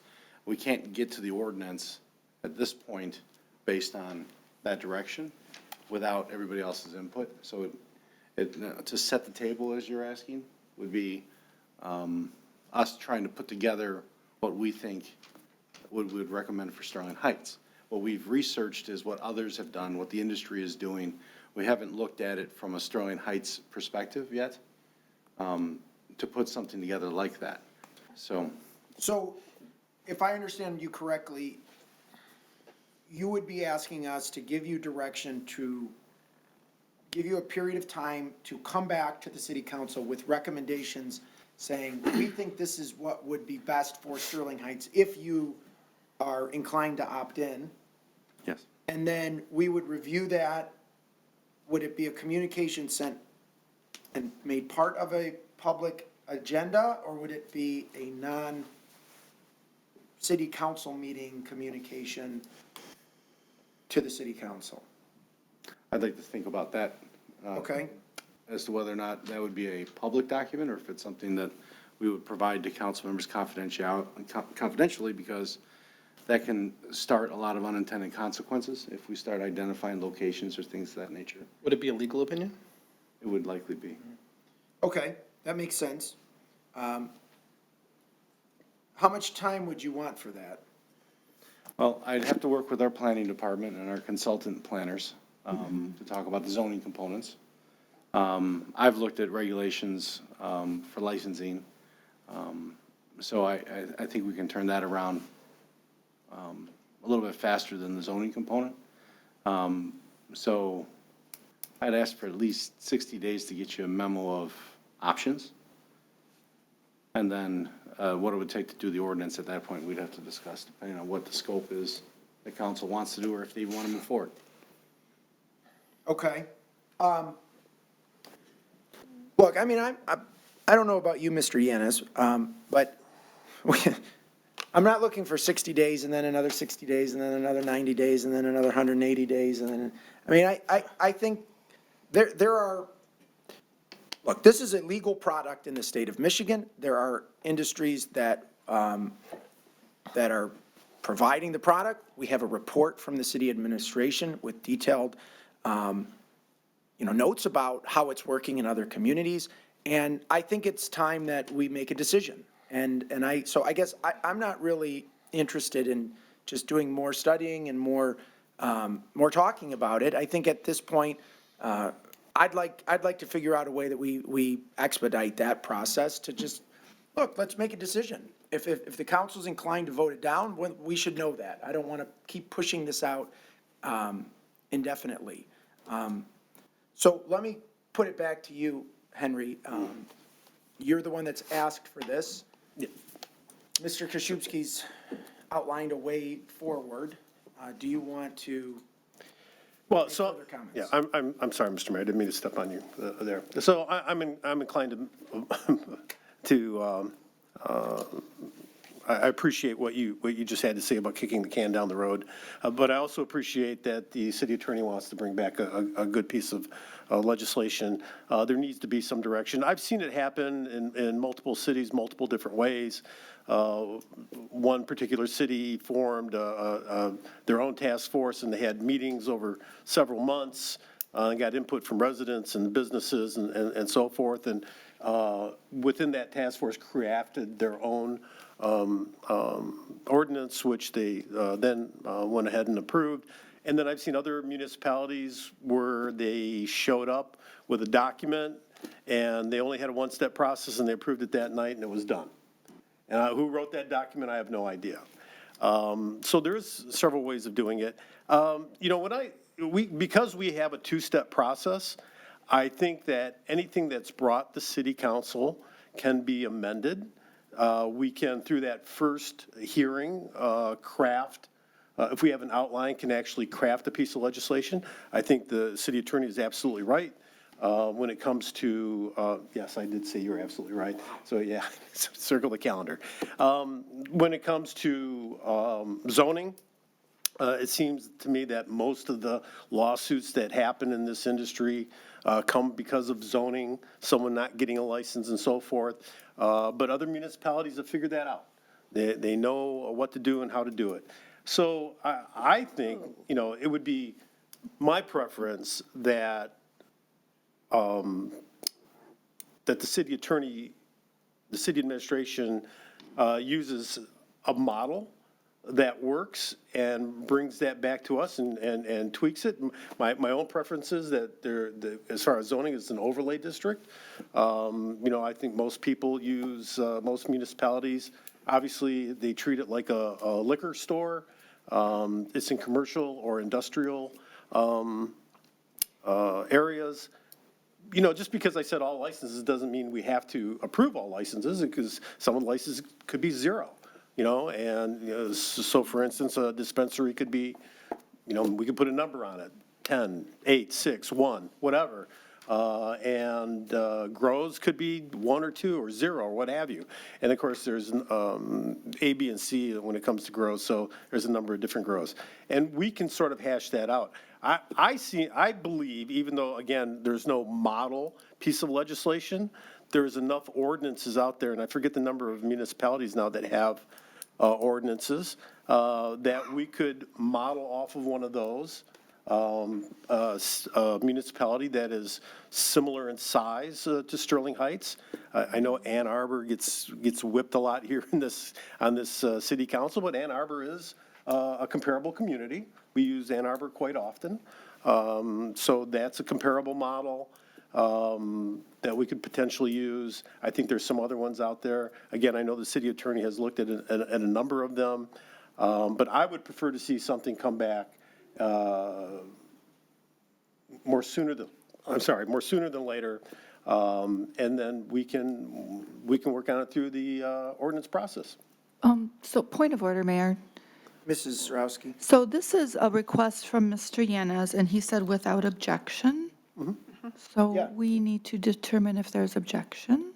I understand that. Okay. So I gave him back the floor to make his point. So I guess one of the things I would say in response to the discussion that I guess the three of us have had so far is, could we, and the reason I'm doing it this way, Ms. Sarowski, is because I want to try to keep it under control. Like, let's figure out what it is that Mr. Yanez is actually asking for, so that when we do ask around the city council, we know what we're discussing, rather than it just being a vague and general discussion about marijuana in general. Go ahead. So the discussion I was having was not developing the ordinance until after coming back with some ideas. If you want the development of an ordinance, that's going to take a lot longer. For a lot of reasons, many of which is the zoning component, which means it's got to go to planning commission before it can come here for review. So that's a big step that has to be taken too. So the discussion will take place in 2 forums. And it will take longer than 60 days to put that together. And we're talking 6 months to maybe longer, depending on how this thing gets developed. Because that's really, I haven't seen any communities really do it in under that amount of time, and do it properly without being sued. So I think I want to give myself that length of time at least to get that done. And it would be all hands on deck. It would be planning department. We'd be going through 2 different codes to get this thing set up to even bring an ordinance for. So I just want to point that out from a timeline perspective. I don't want to jam the city administration when we have budget and so many other things going on. I think we can get it done in the 6-month period, but I don't want to do it in 60 days. It's not going to happen. It's just honestly. Okay, yeah, I understand, and I appreciate that, and I don't, the last thing I would want to do is rush something through. I don't think, I see this as something that is, look, whatever the 7 of us think about this right now, marijuana will be sold in Sterling Heights. It might not be from this council, it might not be from the next, but it will be sold in Sterling Heights. That's a guarantee. So if we're going to do it, we might as well set it up so that it lasts a long time, and that it's flexible, and that it makes sense. So you want time to provide a legal, if council doesn't object, you want time for a legal opinion, with the expectation being that then in, say, 60 days, we would have another discussion like this and give you direction about starting the process to amend the zoning ordinance and to start writing the cannabis or marijuana ordinance in a way that sort of, I guess, meets with a majority of the council's approval. Fair? Okay. Mr. Yanez? Yeah, Thoughts on that? Look, I think, I know, I said that, one municipality kind of just went through it in a meeting, but I think the vast majority of municipalities do have a period of time. I know East Point just went through the process. It was almost a year for them to go through the process. Roseville as well. So I think our city attorney is giving us good advice. Okay.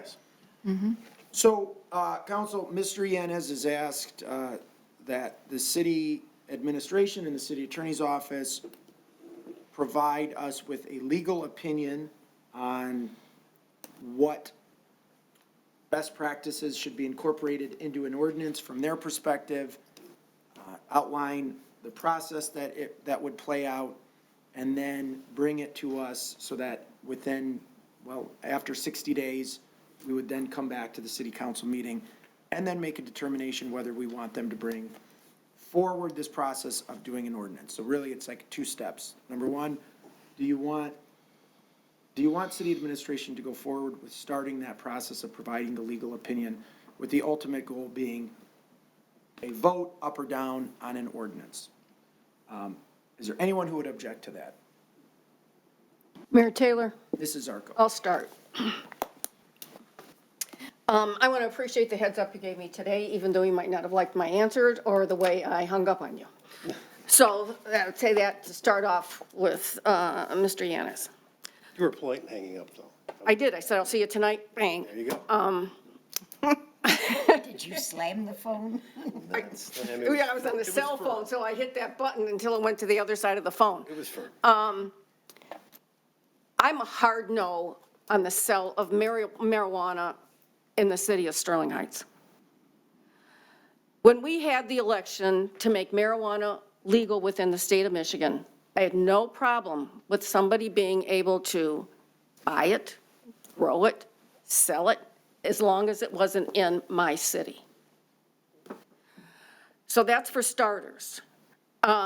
We are very conscious of having a drug-free coalition that meets and makes sure that we are aware of whatever drugs are out there, trying to keep our kids safe. It started with vaping, it's gone to other, whether it be now marijuana or whether it be alcohol, or, we continue to make sure that we're taking care of our kids and what kind of environment they're going to grow up in. I'm very conscious of the letters that the superintendents of the public schools have written to us and said, don't do this. We have problems in our schools already, and in different areas, please do not add to those problems. I have not been asked by one resident in the city, in all the time we've been talking about this, that says, I want to be able to buy marijuana in Sterling Heights. Not one resident. And they are the most important people that we should be talking about right now, is the residents and what they want. Done 2 surveys, I don't care what the numbers are, 60% of the people that live here do not want marijuana being sold in Sterling Heights. It's, businesses have called me, developers have called me and said, I don't want this in my neighborhood, I don't want this near my developments. So, this is, a part of what established businesses and neighborhoods are already saying, that they don't want this here. There's some people that say, I would never put it here. They don't want it in their strip malls or whatever they have available. We had an election, and the fine print in the proposal was that cities could opt out of whatever was voted on. We very simply said Sterling Heights is going to opt out, because we didn't know what was going to happen to the marijuana industry, the market, how it was going to be controlled. And there were only 3 people, I think at the time, that were working at the state level on how to even regulate it in the state. That's because the marijuana industry wrote the ballot proposal, because we had legislators that wouldn't act on it. Now, you might say, well, isn't that the same thing you're doing here? No, because we've already done it. We said we opted out. My next thing is that we keep talking about, how other communities are doing this. Well, my thought is, how do I want Sterling Heights to be identified? Do I want it to be in the group that's, whether it be Warren or East Point or some of the other communities that need the revenue source, that are putting this in place so they do have another revenue source? Or do I want to be with the Birminghams and the Bloomfield Hills, even the Clinton Townships, that say, you're not bringing it into my city? So how do I want to identify Sterling Heights? How do I want it to look to other people? And if you compare it to Ann Arbor, they've had a hash bash for how many years, decades. And it doesn't matter whether it was legal or not. They've been doing it for all these years. So you can't even compare Ann Arbor to this. But I'm a firm no on this. And after working with the Michigan Municipal League, I know how many other cities feel the same way. They don't need the money. They don't need that revenue source. They don't need that responsibility. They don't need that many changes in what they're already doing in order to accommodate this industry. Especially when there are places that they think the 2 that are in Utica are actually in Sterling Heights. Not only, I just think that it's not for us. It's not for our city. And it might happen down the road by another council. Then they too will do the right thing for the city. But as far as, I'm a hard no on this. I don't want this to move any forward. It's a waste of time and money that I don't think we should be looking at. I think people don't want it. I don't know where the pressure is to put this, in the city. So I'm opposed to this. And the only other is the states that have legalized marijuana, 25% of the cities in those states are the ones that are selling. The other 75% aren't. So I'm a hard no on this. I'm definitely your first objection. Okay, anyone else like to speak on this? Mrs. Costa. My turn. Thank you, Mr. Mayor. I agree with everything that Ms. Sarko said. I'm not going to repeat it, but again, hard no. I do not see, I have not heard a good reason why Sterling Heights needs to enter into the marijuana business. And I'm going to stay with a hard no. So I object. Thank you. Okay, thank you, Mrs. Koski. Mr. Radke, I guess I'll just go in order. We need 4 objections or it just goes forward, but You yes. object? I do not. Okay, But I then will, let me- now I'll speak, because it got me going here. Just a couple of things here. I don't object to this because it's going to happen. Either we institute this or it'll be on the ballot. Maybe it gets fought off, maybe it doesn't. But it's going to be on the ballot. It's too easy in the amendment to put things on the ballot for this. We used to get on the ballot ourselves by collecting 8,000, 9,000 signatures. You need half that to put a proposal on the ballot for the whole city. We can't stop it. Either we approve it directly or it goes to the people. Maybe that's what the council wants, but I prefer not to have something written by the industry for the industry possibly become law. And then once it's passed by the people, through the chair to Mr. Koszubski, can we amend it? Can we amend a ballot initiated by the people, or would it have to require a charter amendment to change an amended law, a created law like that? Through the chair. Mr. Koszubski. If it was passed through a ballot initiative that went on the ballot by the people, it would require a ballot initiative to change it. Correct. So we would need a charter amendment or I guess not an amendment, but it could just be a initiated law by the people. Could the city council, I guess through the chair to Mr. Koszubski, could the city council suggest a change to the people, or would the people have to initiate it themselves? Mr. Koszubski. It's a good question. I'd have to get back to you on that. Okay, I'm just curious. To me, I'm not, I don't object to hearing about what other cities do and what the law says we could do, and like the broad outlines, as Mr. Koszybski first said, of what is possible. Personally, I do not think that growing of any nature makes sense in the city of Sterling Heights. Our industrial property rate, vacancy rate is less than 1%. And to me, a grow does not really employ people. If you look at statistics, they don't have a lot of workers. It's mostly space. And I think it'd be a tremendous waste of valuable industrial property, which we have many takers for in Sterling Heights. I mean, the biggest problem from talking with Luke is that we don't have enough of it together to put together a bigger project. So I wouldn't want to waste valuable industrial land on growing. But for the rest, you know, testing, transport, dispensaries, I'm open. I'm not saying I'm going to vote for whatever ordinance comes up. I'm going to really evaluate whatever we put together. But I'm willing to listen because, you know, we have this review we got today in our packets. There's a whole section in the back about how much money and how much is going on with cannabis revenues right in the review from the Michigan Municipal League. You know, they say right here, Hazel Park received $338,720 in taxes last year from 6 dispensaries operating in Oakland County. I mean, that's a lot. I mean, it's not a ton, and we have a big budget here in Sterling Heights, but this is a drug that people have made legal. Unless we're going to start knocking off liquor stores and, you know, stopping them from selling, do they even sell adult magazines anymore? I have no idea. You know, but unless we're going to start really dictating to people what their values should be, I think it's crazy. And as a member of the Drug Free Coalition who attends almost every meeting, I understand what the Drug Free Coalition's purpose is. And specifically, it's to target kids who shouldn't be using marijuana anyways. But let's be serious. When I was in high school, marijuana was illegal in Sterling Heights. I could get it every day and twice on Sunday. It wasn't hard. It wasn't tricky. There was multiple people. It wasn't one connect. There was lots of connects. So this idea that somehow it's going to become more accessible, it's already accessible. We're fooling ourselves if we're going to put our heads in the sand and go, oh, I don't know how you do this. Every kid in high school knows how to do this.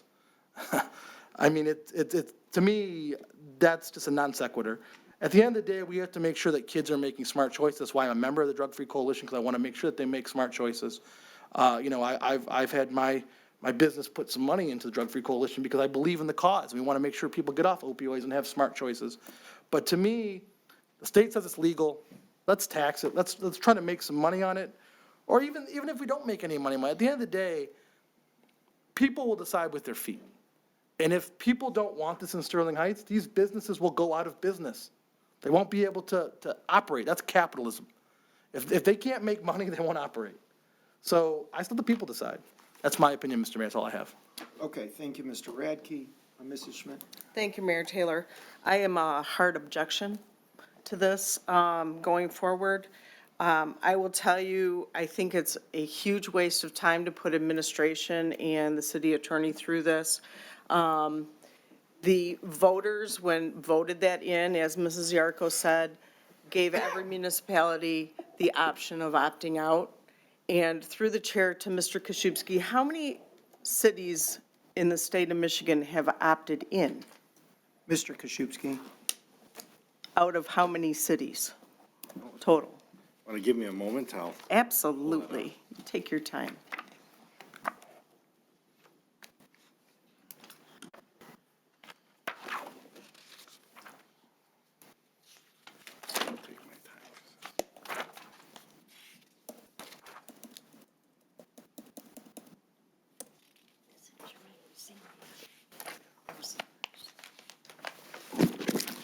So, as of right now, there are 161 that opted into medical and 125 that opted into adult use. There are 1,382 that have opted out of adult and medical, and 391 that had no action. That was as of the date of the report. That's changed a little bit with recent election that had gone through, but not in a varying degree of more than 8. Okay, so, wow. We're in such the minority, not really. Not really. There's, the majority of the cities and municipalities in Michigan have opted out. And I see no reason why we need to opt in. I accept the fact that it's legal. I accept the fact that people can partake in the city of Sterling Heights. They just cannot buy it here. They can't grow it here. They can't process it here. It's not stopping people from Sterling Heights from getting it. They're having it delivered to their front doors. So they don't really care where it is.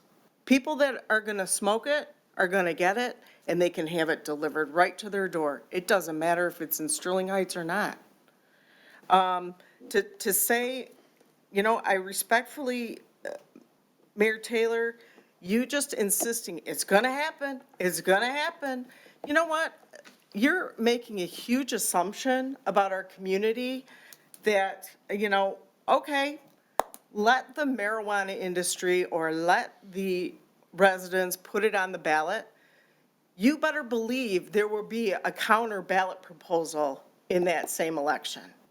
Because there are so many people out there that have approached me saying, if it ever comes to fruition or if it ever gets put on the ballot, we're going to have a counter proposal. Okay, so the question I asked in a workshop at the MML conference that we went to was, what if we have dueling ballot proposals? What happens if they both pass? Well, what happens if they both pass is the one that passes with the more votes is the ballot proposal that passes. The other one fails, even though it got more than 50% of the vote. So just so we all know, that's the process there. I work in the schools, and I'm going to tell you something. It's not the high schools. It's the edibles in the middle schools now. It's the cookies in the grade schools now. It just happened last week. And we're seeing it more and more. The vaping, the THC vaping. And you know what? I'm going to be honest, it starts at home. It really does start at home with a lot of these situations. But it is exponentially a bigger problem daily. So I'm not going to sit here and promote something that I see what is happening in our schools too.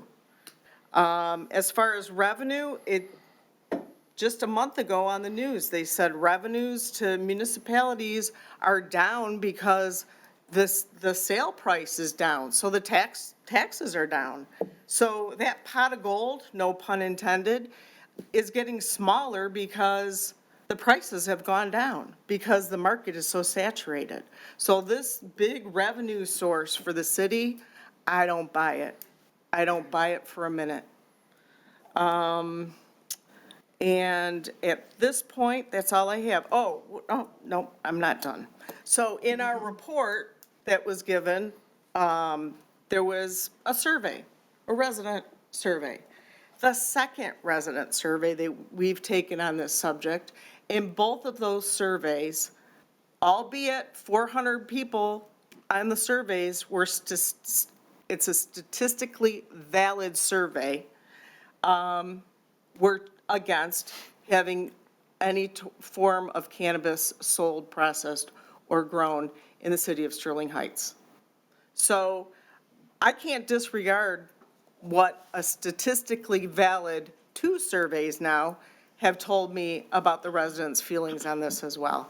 And as Mrs. Yarko said, I've never had any resident say, man, why don't we have any dispensaries in Sterling Heights? I've had them say, please don't let us have dispensaries in Sterling Heights. So I have nothing further, Mayor. Okay, thank you, Mrs. Schmidt. Mrs. Sarowski, any? Oh, yeah. Yes, I do. Thank you, Mayor Taylor. So we have 7 people up here, and we have 7 opinions. Some of us think on the same wavelength and some of us don't, but we're 7 people.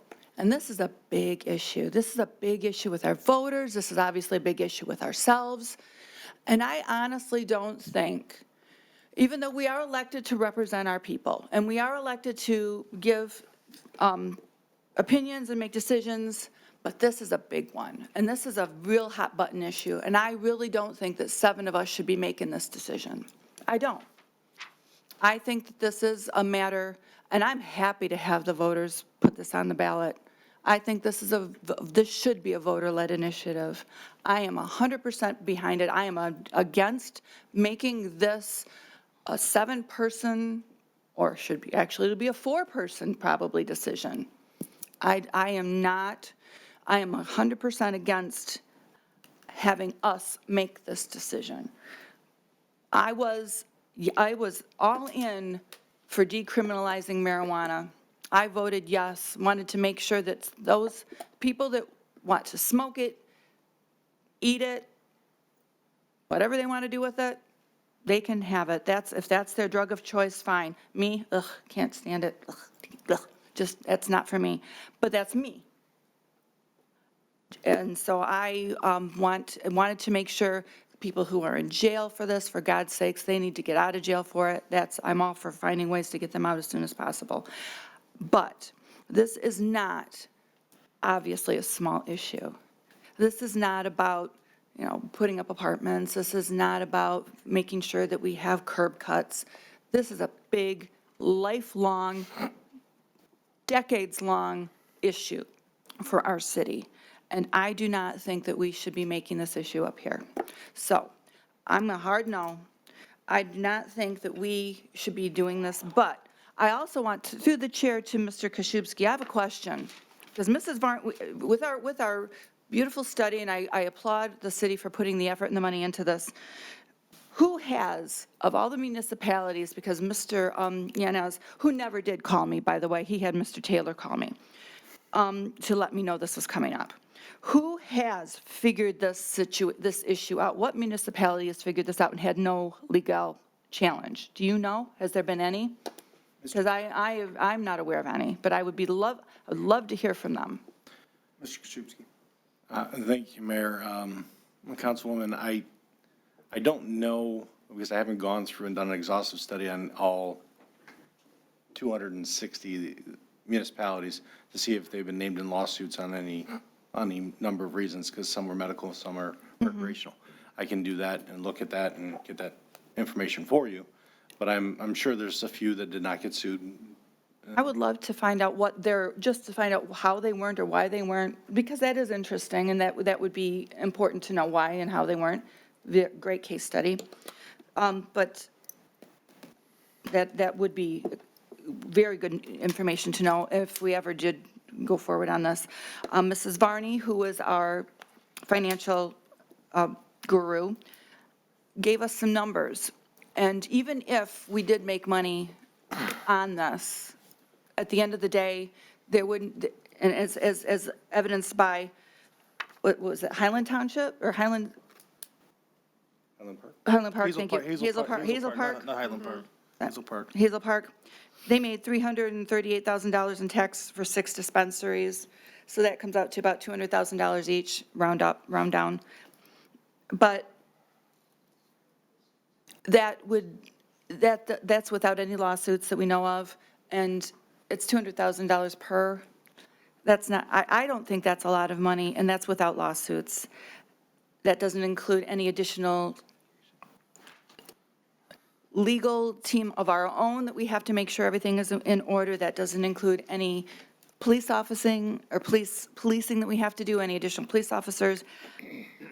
To me, $200,000 per dispensary for tax dollars, I would rather have, that money put into different buildings and different businesses. So I just don't think that that's a lot of money. And I would agree with Mrs. Yarko that we need to try to make I don't want to be an exclusive committee or community. I don't think that we're Birmingham. I applaud Birmingham for who they are. That's not the community I'm always trying to be. We're not Grosse Points. I like being Sterling Heights for who we are. A little bit more blue collar, a little bit more gritty. I appreciate that in our personality. But I just don't think that this is for us. I will be always a hard no. And I will be out there letting people know that my son he works in a different community, and he's a manager of a dispensary. That's his career choice. More power to him, not my career choice, and I don't do that. So if anyone wants to call me a hypocrite, it's my son, not myself, and I'll stand by my career choices. I'll support my son, but that's his own choice. It's not in Sterling Heights, and it won't be under my watch. So that's all I have to say on that. Thank you very much, Mayor Taylor. Okay, thank you, Mrs. Sarowski. So, Mr. Koszybski, we obviously don't have enough votes to give you direction to go ahead and do that. I have a couple questions that you may or may not know the answer to. There have been members of the marijuana industry who've been very, I don't want to call them pests, but they do a lot of what we might call pestering. They're pests. They want to know what's going on in Sterling Heights, and you know, they held off for pretty much all of 2022 as we were gathering information, which, I mean, frankly, I would have, like, I've heard from colleagues tonight that we shouldn't waste the administration's time. Well, where was that last year? I mean, frankly, if that's your position. You said it last year, Mike. Ms. Sarowski, I'm happy to let you have the floor again, so go ahead. I think that we were clear last year as well. No, we gave direction to the city administration to to do a comprehensive 6 to 9 month analysis of the issue. And if the answer was going to be, no, I'm a hard no, I object, I have no interest in this, and that was the case, I think we could have saved the administration's time. But my point in bringing this up is that the members of the industry out there who would like to have a dispensary or would like to, you know, be in this industry somehow, understand how easy it is to get something on the ballot. And they have a significant amount of money, far more money than any opposition group is going to come up with. But, you know, the money isn't the only thing that matters. I understand that.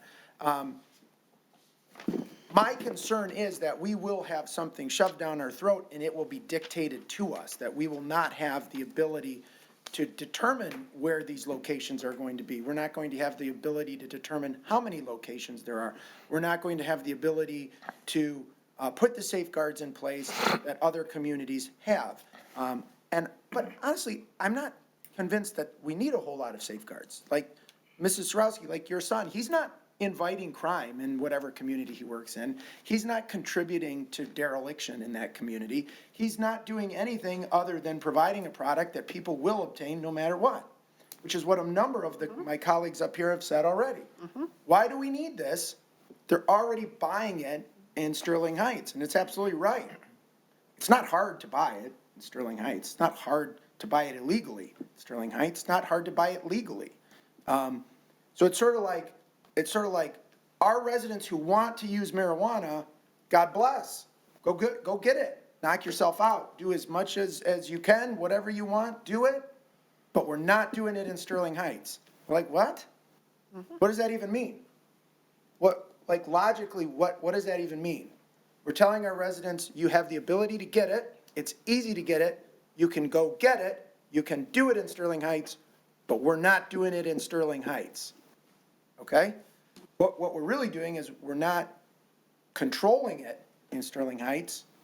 We're not making it easier for our residents who do make that choice.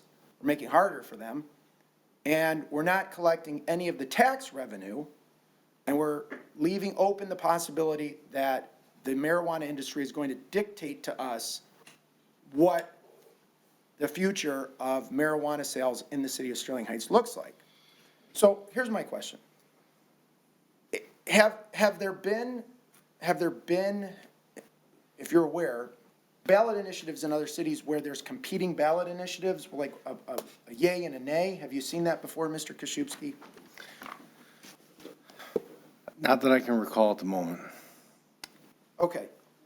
Point over. There has been one, but it was two that were pro or support, from two different organizations, two different groups. I can think of one particular city that happened in. Okay, So there wasn't a pro and a con, they were both pros. got it, understood.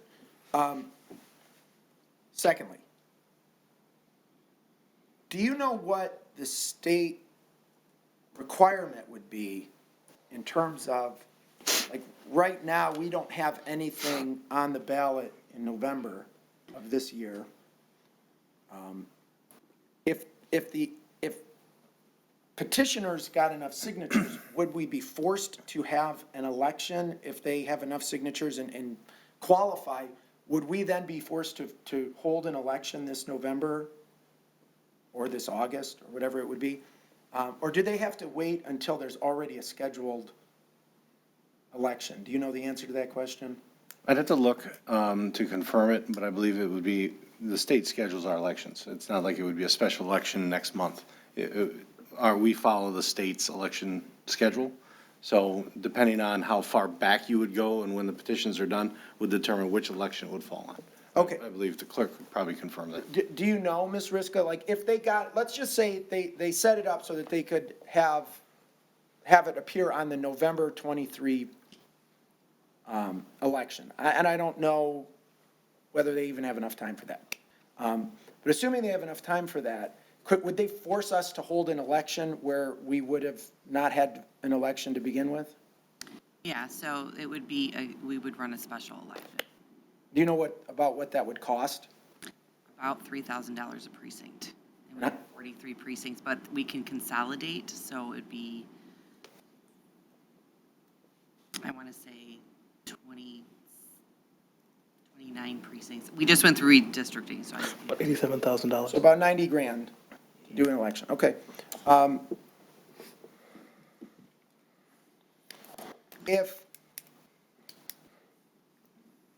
If the industry, or I keep saying the industry, but you know, whoever, part of the problem is we really wouldn't even know who's pushing this, who's drafting it, who's writing it, who's behind it, what interests they own in Sterling Heights, what property they own in Sterling Heights. You know, so we're, if it happens, right? If we get a ballot initiative proposed by petition drive, does the city council then have the ability to pass something that then renders it moot? Mr. Koszybski? That's a great question, especially given the recent Court of Appeals opinion on the minimum wage law. Our charter provides for an option for the council to adopt that proposal as an ordinance. And then the question would be, and I'd have to research this much more thoroughly than I've initially thought of. Adopt and amend. Whether or not you adopt and amend, and whether you can do it, and what that would do. And while I think a fair reading of our charter would be that we can do that, I would also suggest to you that the litigious nature of that industry, we would likely be having a judge decide that. Okay. I wasn't so much saying we adopt their ballot proposal as much as saying, like, could we pass our own ordinance? Or a competing ordinance. Yeah, could we either pass an ordinance that we adopt as a city council that perhaps then people would be less inclined to vote on it and it might fail at the ballot box? Or can we put on the ballot a competing proposal like Mr. Yen has brought up so that they have two different options? And maybe if ours is more palatable, we can suggest, or, you know, each of us individually, or, you know, a message that I might consider giving people unofficially is this one would be better. So if you're inclined to vote on one, vote on this one. Is that a possibility? We have the ability to put a proposed ordinance onto a ballot. And if there was a competing one, both would go on and the winner would prevail. Highest vote getter would The prevail. highest vote getter. Yeah. Understood. Both could win, but one could. Can I interject just real quick? Yeah, go It's ahead. It's relevant. So that's what happened in the city of Port Huron. There was a ballot initiative. The clerk found that they didn't turn the ballots in time. They went to court. When it looked like things weren't going to go the city of Port Huron's way, they hurried up and wrote their own ordinance because they knew they had to get ahead of it. But the ballot initiative ended up on the ballot and it passed, so it overrode the city's ordinance. Oh, okay. Yeah, all right, interesting. Okay, Because it was initiated by the people. Initiated by the people. Not the people's representatives. and finally, it's possible for the city council to go through the process of developing an ordinance with the purpose being to then place it on the ballot for the people's vote, yes or no, right? Yes, I believe our charter allows for that. Like we did with recreating recreation, right? It's a little different. That, Because that's a tax. yeah, that was a different issue. But we can, under our charter, propose an ordinance that the people then vote on. Yes. Okay. All right, look, I heard the discussion, I appreciate it, and I appreciate the passion that people have for it, and I'm not naive, I wasn't born yesterday. Marijuana is a highly controversial topic. Alcohol is not. We were awarded Red Crab a liquor license today. It was a joke, it was fun, it was lighthearted, it was, a little irreverent at times. Alcohol is 1,000 times worse than marijuana. Maybe 1,000,000 times worse than marijuana. Alcohol is poison. Alcohol is a deadly, deadly substance that causes divorce, it causes abuse, it causes destruction of families, it causes death, it causes pain and suffering. It is a terrible substance, if we're actually being honest about it. Alcohol is amongst the worst substances on the face of the earth, okay? We can talk about fentanyl, we can talk about heroin, we can talk about these things. Sure, fentanyl's a lot worse than alcohol. Luckily, fentanyl's not used nearly as much as alcohol is. Alcohol has attained a part in our society where it's almost sacred. Everybody's gonna get together, watch the Super Bowl on Sunday. Probably a majority of the people on this council are going to, maybe a majority of the people on this council are going to watch the game, sit there with a beer, right? It's tradition, it's American. It's about as American as you can get, And I don't understand why marijuana has the stigma that it has when it's so much better, if you want to use that, than alcohol. I don't get it. I really don't. I have no idea. I mean, I'm not gonna put you on the spot, but you could call to a lot of domestics, Sterling Heights, right? How often is alcohol a part of a domestic disturbance? Probably pretty darn near 100% of the time. How many domestic disturbances where people are getting violent are because one of them is high on marijuana? Probably not very often. Not very often, right? So I hear I am a hard no, absolutely not, will never happen here. Red Crab, they got their liquor license, no problem. It's strange to me, and I don't expect, this stigma to go away. It will go away. It will go away over time, because the proof is marijuana is just not anywhere near on the level of destructive capability that alcohol is. But marijuana, they're still young. They're still figuring it out. The industry's still figuring out how to market this product in a way that can gain widespread acceptance among the public like alcohol has. So, I'm confident that over time, it will get accepted. It will be looked at as the, relatively safe product that it is. And maybe future councils will make that decision. My biggest concern is that we will get dictated to us what we're going to have to do. And, certainly when you let people write laws rather than letting legislators write laws, the outcome isn't very good. And I'm just going to, I'm going to just say it as a blanket statement. There is no issue that could come in front of this city council that is too important for this city council to vote on. That is our job. That is why we are elected. We are going to be voting on a $200 million plus budget. We are going to be voting on a budget that impacts property taxes on people's biggest investment, their homes. Everything we do is important. You're telling me putting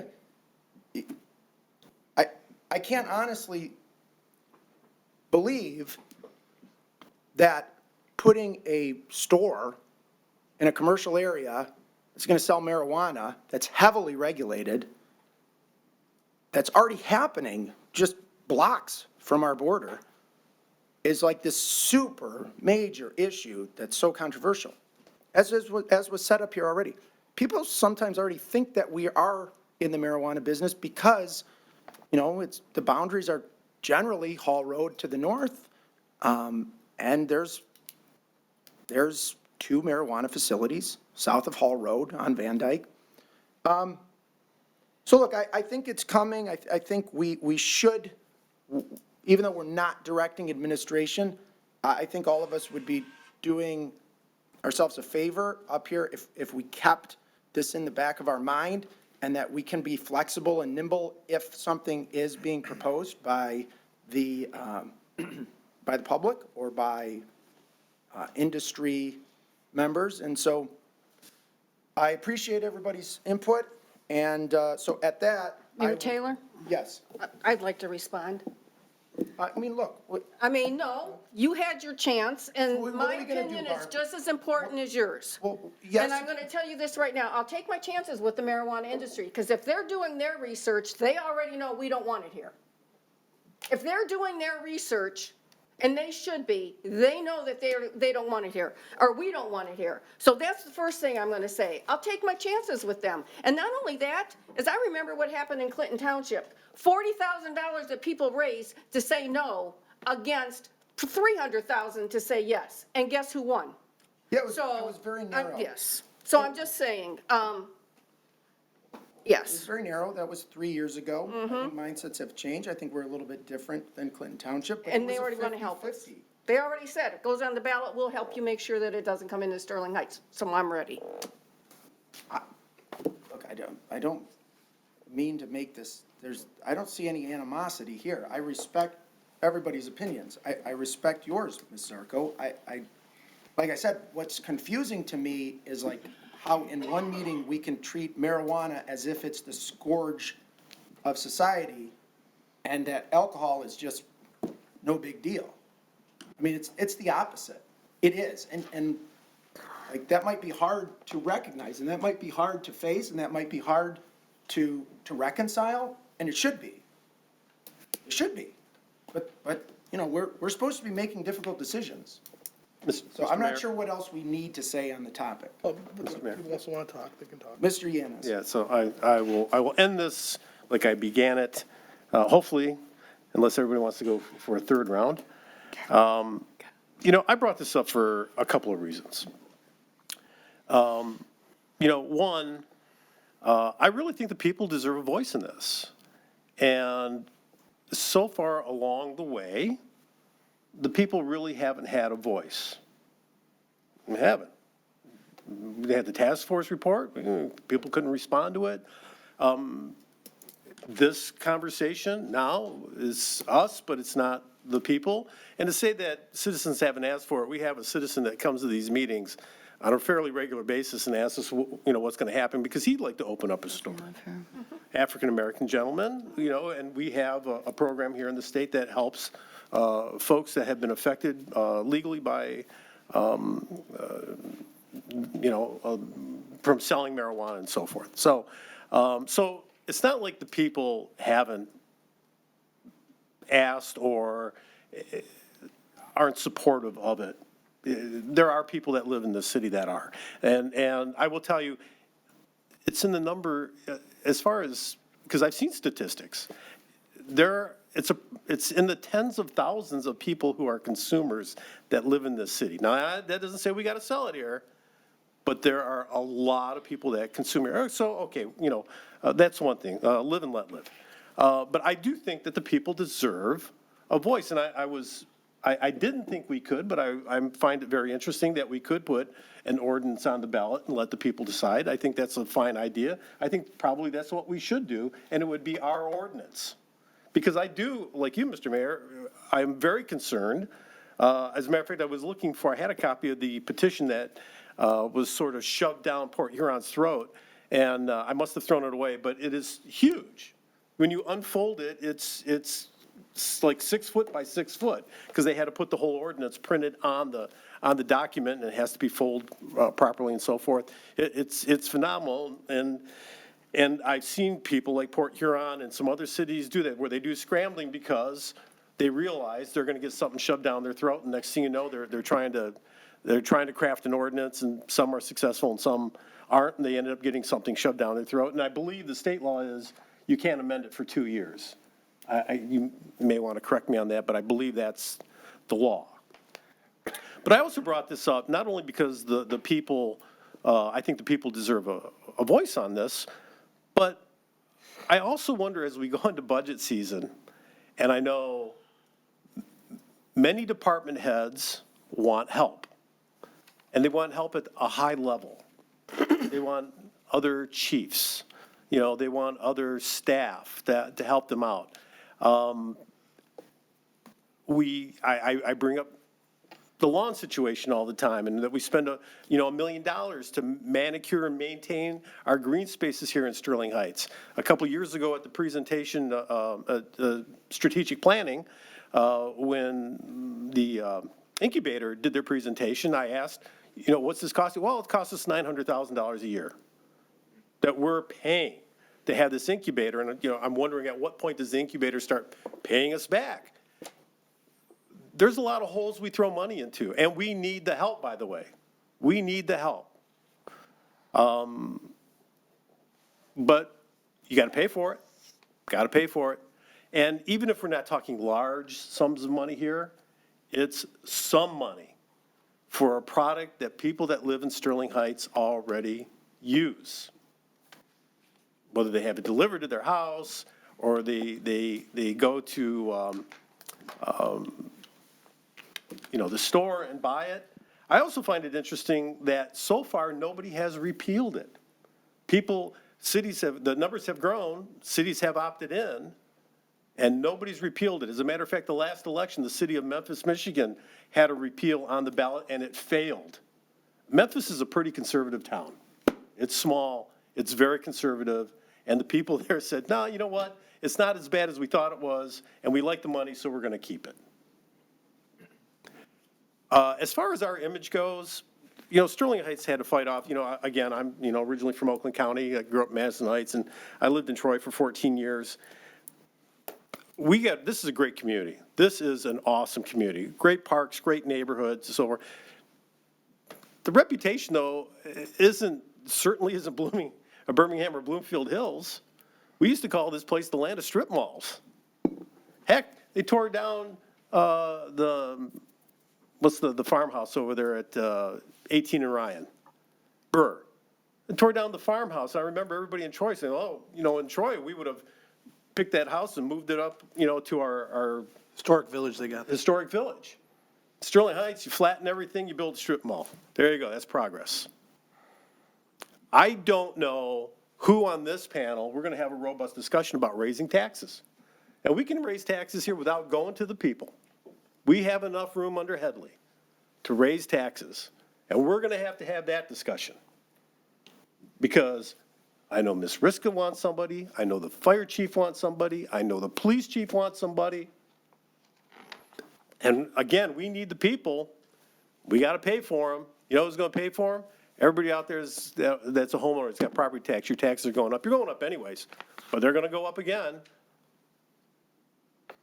Cost of water, cost of eggs, cost of fuel in your car, and your taxes are going to go up because we need more people. We got to find a way to pay for it. So yeah, maybe a couple $100,000 isn't that big of a deal, but you know what? It pays for one chief, pays for one inspector, pays for an election specialist, pays for at least one of the things that we need. And I drive by I find it interesting too, by the way. One of the city council people in Utica lives on the street where one of the cannabis stores are. She was a no vote. She was a no vote when they passed that ordinance, and now she's happy with it there. For whatever reason, she's happy with it. They're not getting rid of it. As a matter of fact, they like the money that comes from there. The little budget that Utica has, they like it, and they're probably going to expand, I would guess. I would think that cannabis stores, cannabis retail stores are going to be a lot like that giant fireworks store that's on Van Dyke. You notice it when they first put it up, and after a couple months, it just blends into the scenery. People will use those stores like they're going into a liquor store, and I appreciate everything you had to say about alcohol. I just read an article about, and I'm not a skinny guy, but, we're an overweight state. We eat a lot of junk food, a lot of food that's not good for us. We drink a lot of alcohol. We do a lot of things that aren't very healthy for us. But I'm not here to regulate that. I'm not here to tell people. As a government official, I'm more than happy to give them information about this is what this stuff will do to you, but I'm not going to tell them they can't put it in their mouth. So if you're going to live here, you're going to use it, and it generates money, why doesn't it generate money for us? So I'm looking forward. I'm looking forward to our budget discussion when, we have to pay for all these things that everybody wants. But I think, friends on council, maybe we should be looking at the ordinance and putting it on the ballot and let the people decide. I think that's a fine way, and if the people say no, fantastic. Let's move on. Let's roll on. I can't say let's move on because it doesn't end here with this discussion. We can have 4 people objecting to this, but I have no idea if the cannabis industry is going to start going down the street with a petition or not. But there's a pretty good chance that they will. And if they do, then we'll have to deal with that. I don't know, and then we're going to have to find the $90,000 to pay for the election. So I just want the people to have a voice. I think it'd be great if we made a little bit of money. I appreciate everyone's passion on this issue. And I'm sorry, anybody who's from Ann Arbor that hears this, that U of M has a hash bash and somehow the whole entire city of Ann Arbor gets labeled with that. But no businesses are moving out. I haven't heard of any businesses that moved out of their city because they established a cannabis ordinance or they have dispensaries. Nobody's leaving. It's not impacting communities like that. So people, again, won't have a voice right now with this. I guess we're their voice on it, the 7 of us up here. And I guess we'll find another way to generate income. That's all I got, Mr. Mayor. I'm Okay, glad we put this anyone to bed. else want a brief final? Okay. Yeah, thank you, Mr. Yanis. I appreciate your comments, and they're well placed. And I, the one final thing I want to say is that we do a lot up here that we're not, I guess let me say this. There's not a resident or a group of residents banging down my door to do any of the things that I do up here. And it's the same for all 7 of us, that we're not stopped every day at the grocery store and at the drugstore and at the liquor store with residents telling us, you need to do this, this, this, this, and this. Like, there were precisely 0 residents who said to me, you know what, we need a farmer's market pavilion. There were 0 residents that said we need an ice skating rink. There were 0 residents that said we need a splash pad. There are 0 residents that said we need firefighter transport. There are 0 residents that have said to me what we need to do and a number of things.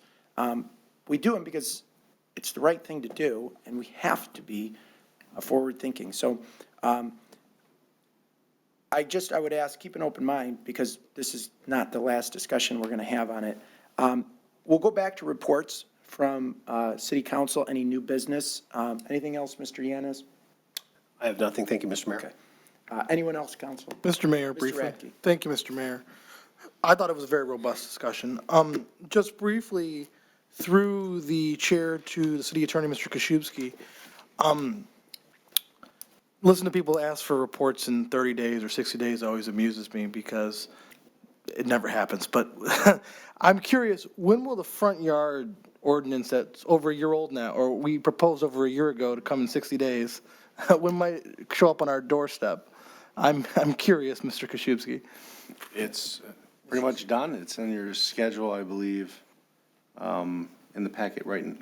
You would have received an updated date for Matrix? that. Yeah, matrix. Okay. So I don't remember it because I don't have it in front of me. Remember, it was supposed to be November. Yes, and as you know, there were changes in the state because of a Supreme Court decision. And then it's been to Planning Commission several times. Uh-huh. Because they have to take a look at it because there's a zoning component. So, Sure. yes, it's been delayed, and I appreciate what you're saying. I'd just like to get things done in a year if we can, you know, it's a broad I broad appreciate suggestion. that. And then I guess, when is the parking changes going to come before us? I'm not working on that one. That's our consultant. Oh, okay. To the chair to Mr. Vanderpool. That's over a year old too, so. Right, you've requested a lot of reports that are backed up on our radar screen, but we're trying to get through them as quickly as possible. So that has been reviewed by Giffords Webster. It's gone through an extensive internal review, so it is 90% there. There again, that's on the matrix, so I'd have to look at it. I don't have it in front of me, but it's in short order, very Okay. near future. The reason I bring it up is these things were asked for before the marijuana task force report. And they were supposed to be done before the marijuana task force report. And I understand that some people on this council wanted that task force report done. But at the same time, it's frustrating when it seems like certain things are given priority over other things. That's all I have to say. And I look forward to reading them and voting on these things very soon. That's all I have, Mr. Mayor. Okay, hopefully we'll get that very soon. I'd love to see it too. Anyone else under reports? Okay, we have a three-topic closed session to attend to. I would at this time entertain a motion to adjourn into closed session. So moved. Support. It's been moved and supported. Ms. Riska, can we please have a roll call vote? Mrs. Kowski? Yes. Mr. Radke? Yes. Yes. Krosky? Yes. Mayor Taylor? Yes. Yanas? Yes. Mayor Yes. Thank you, Ms. Riska. Council motion carries 7-0. We will adjourn into closed session, and to the public, we will not be returning tonight, so this is the end of the public portion of our meeting. Thank you for watching and participating, and have a great night and rest of the week.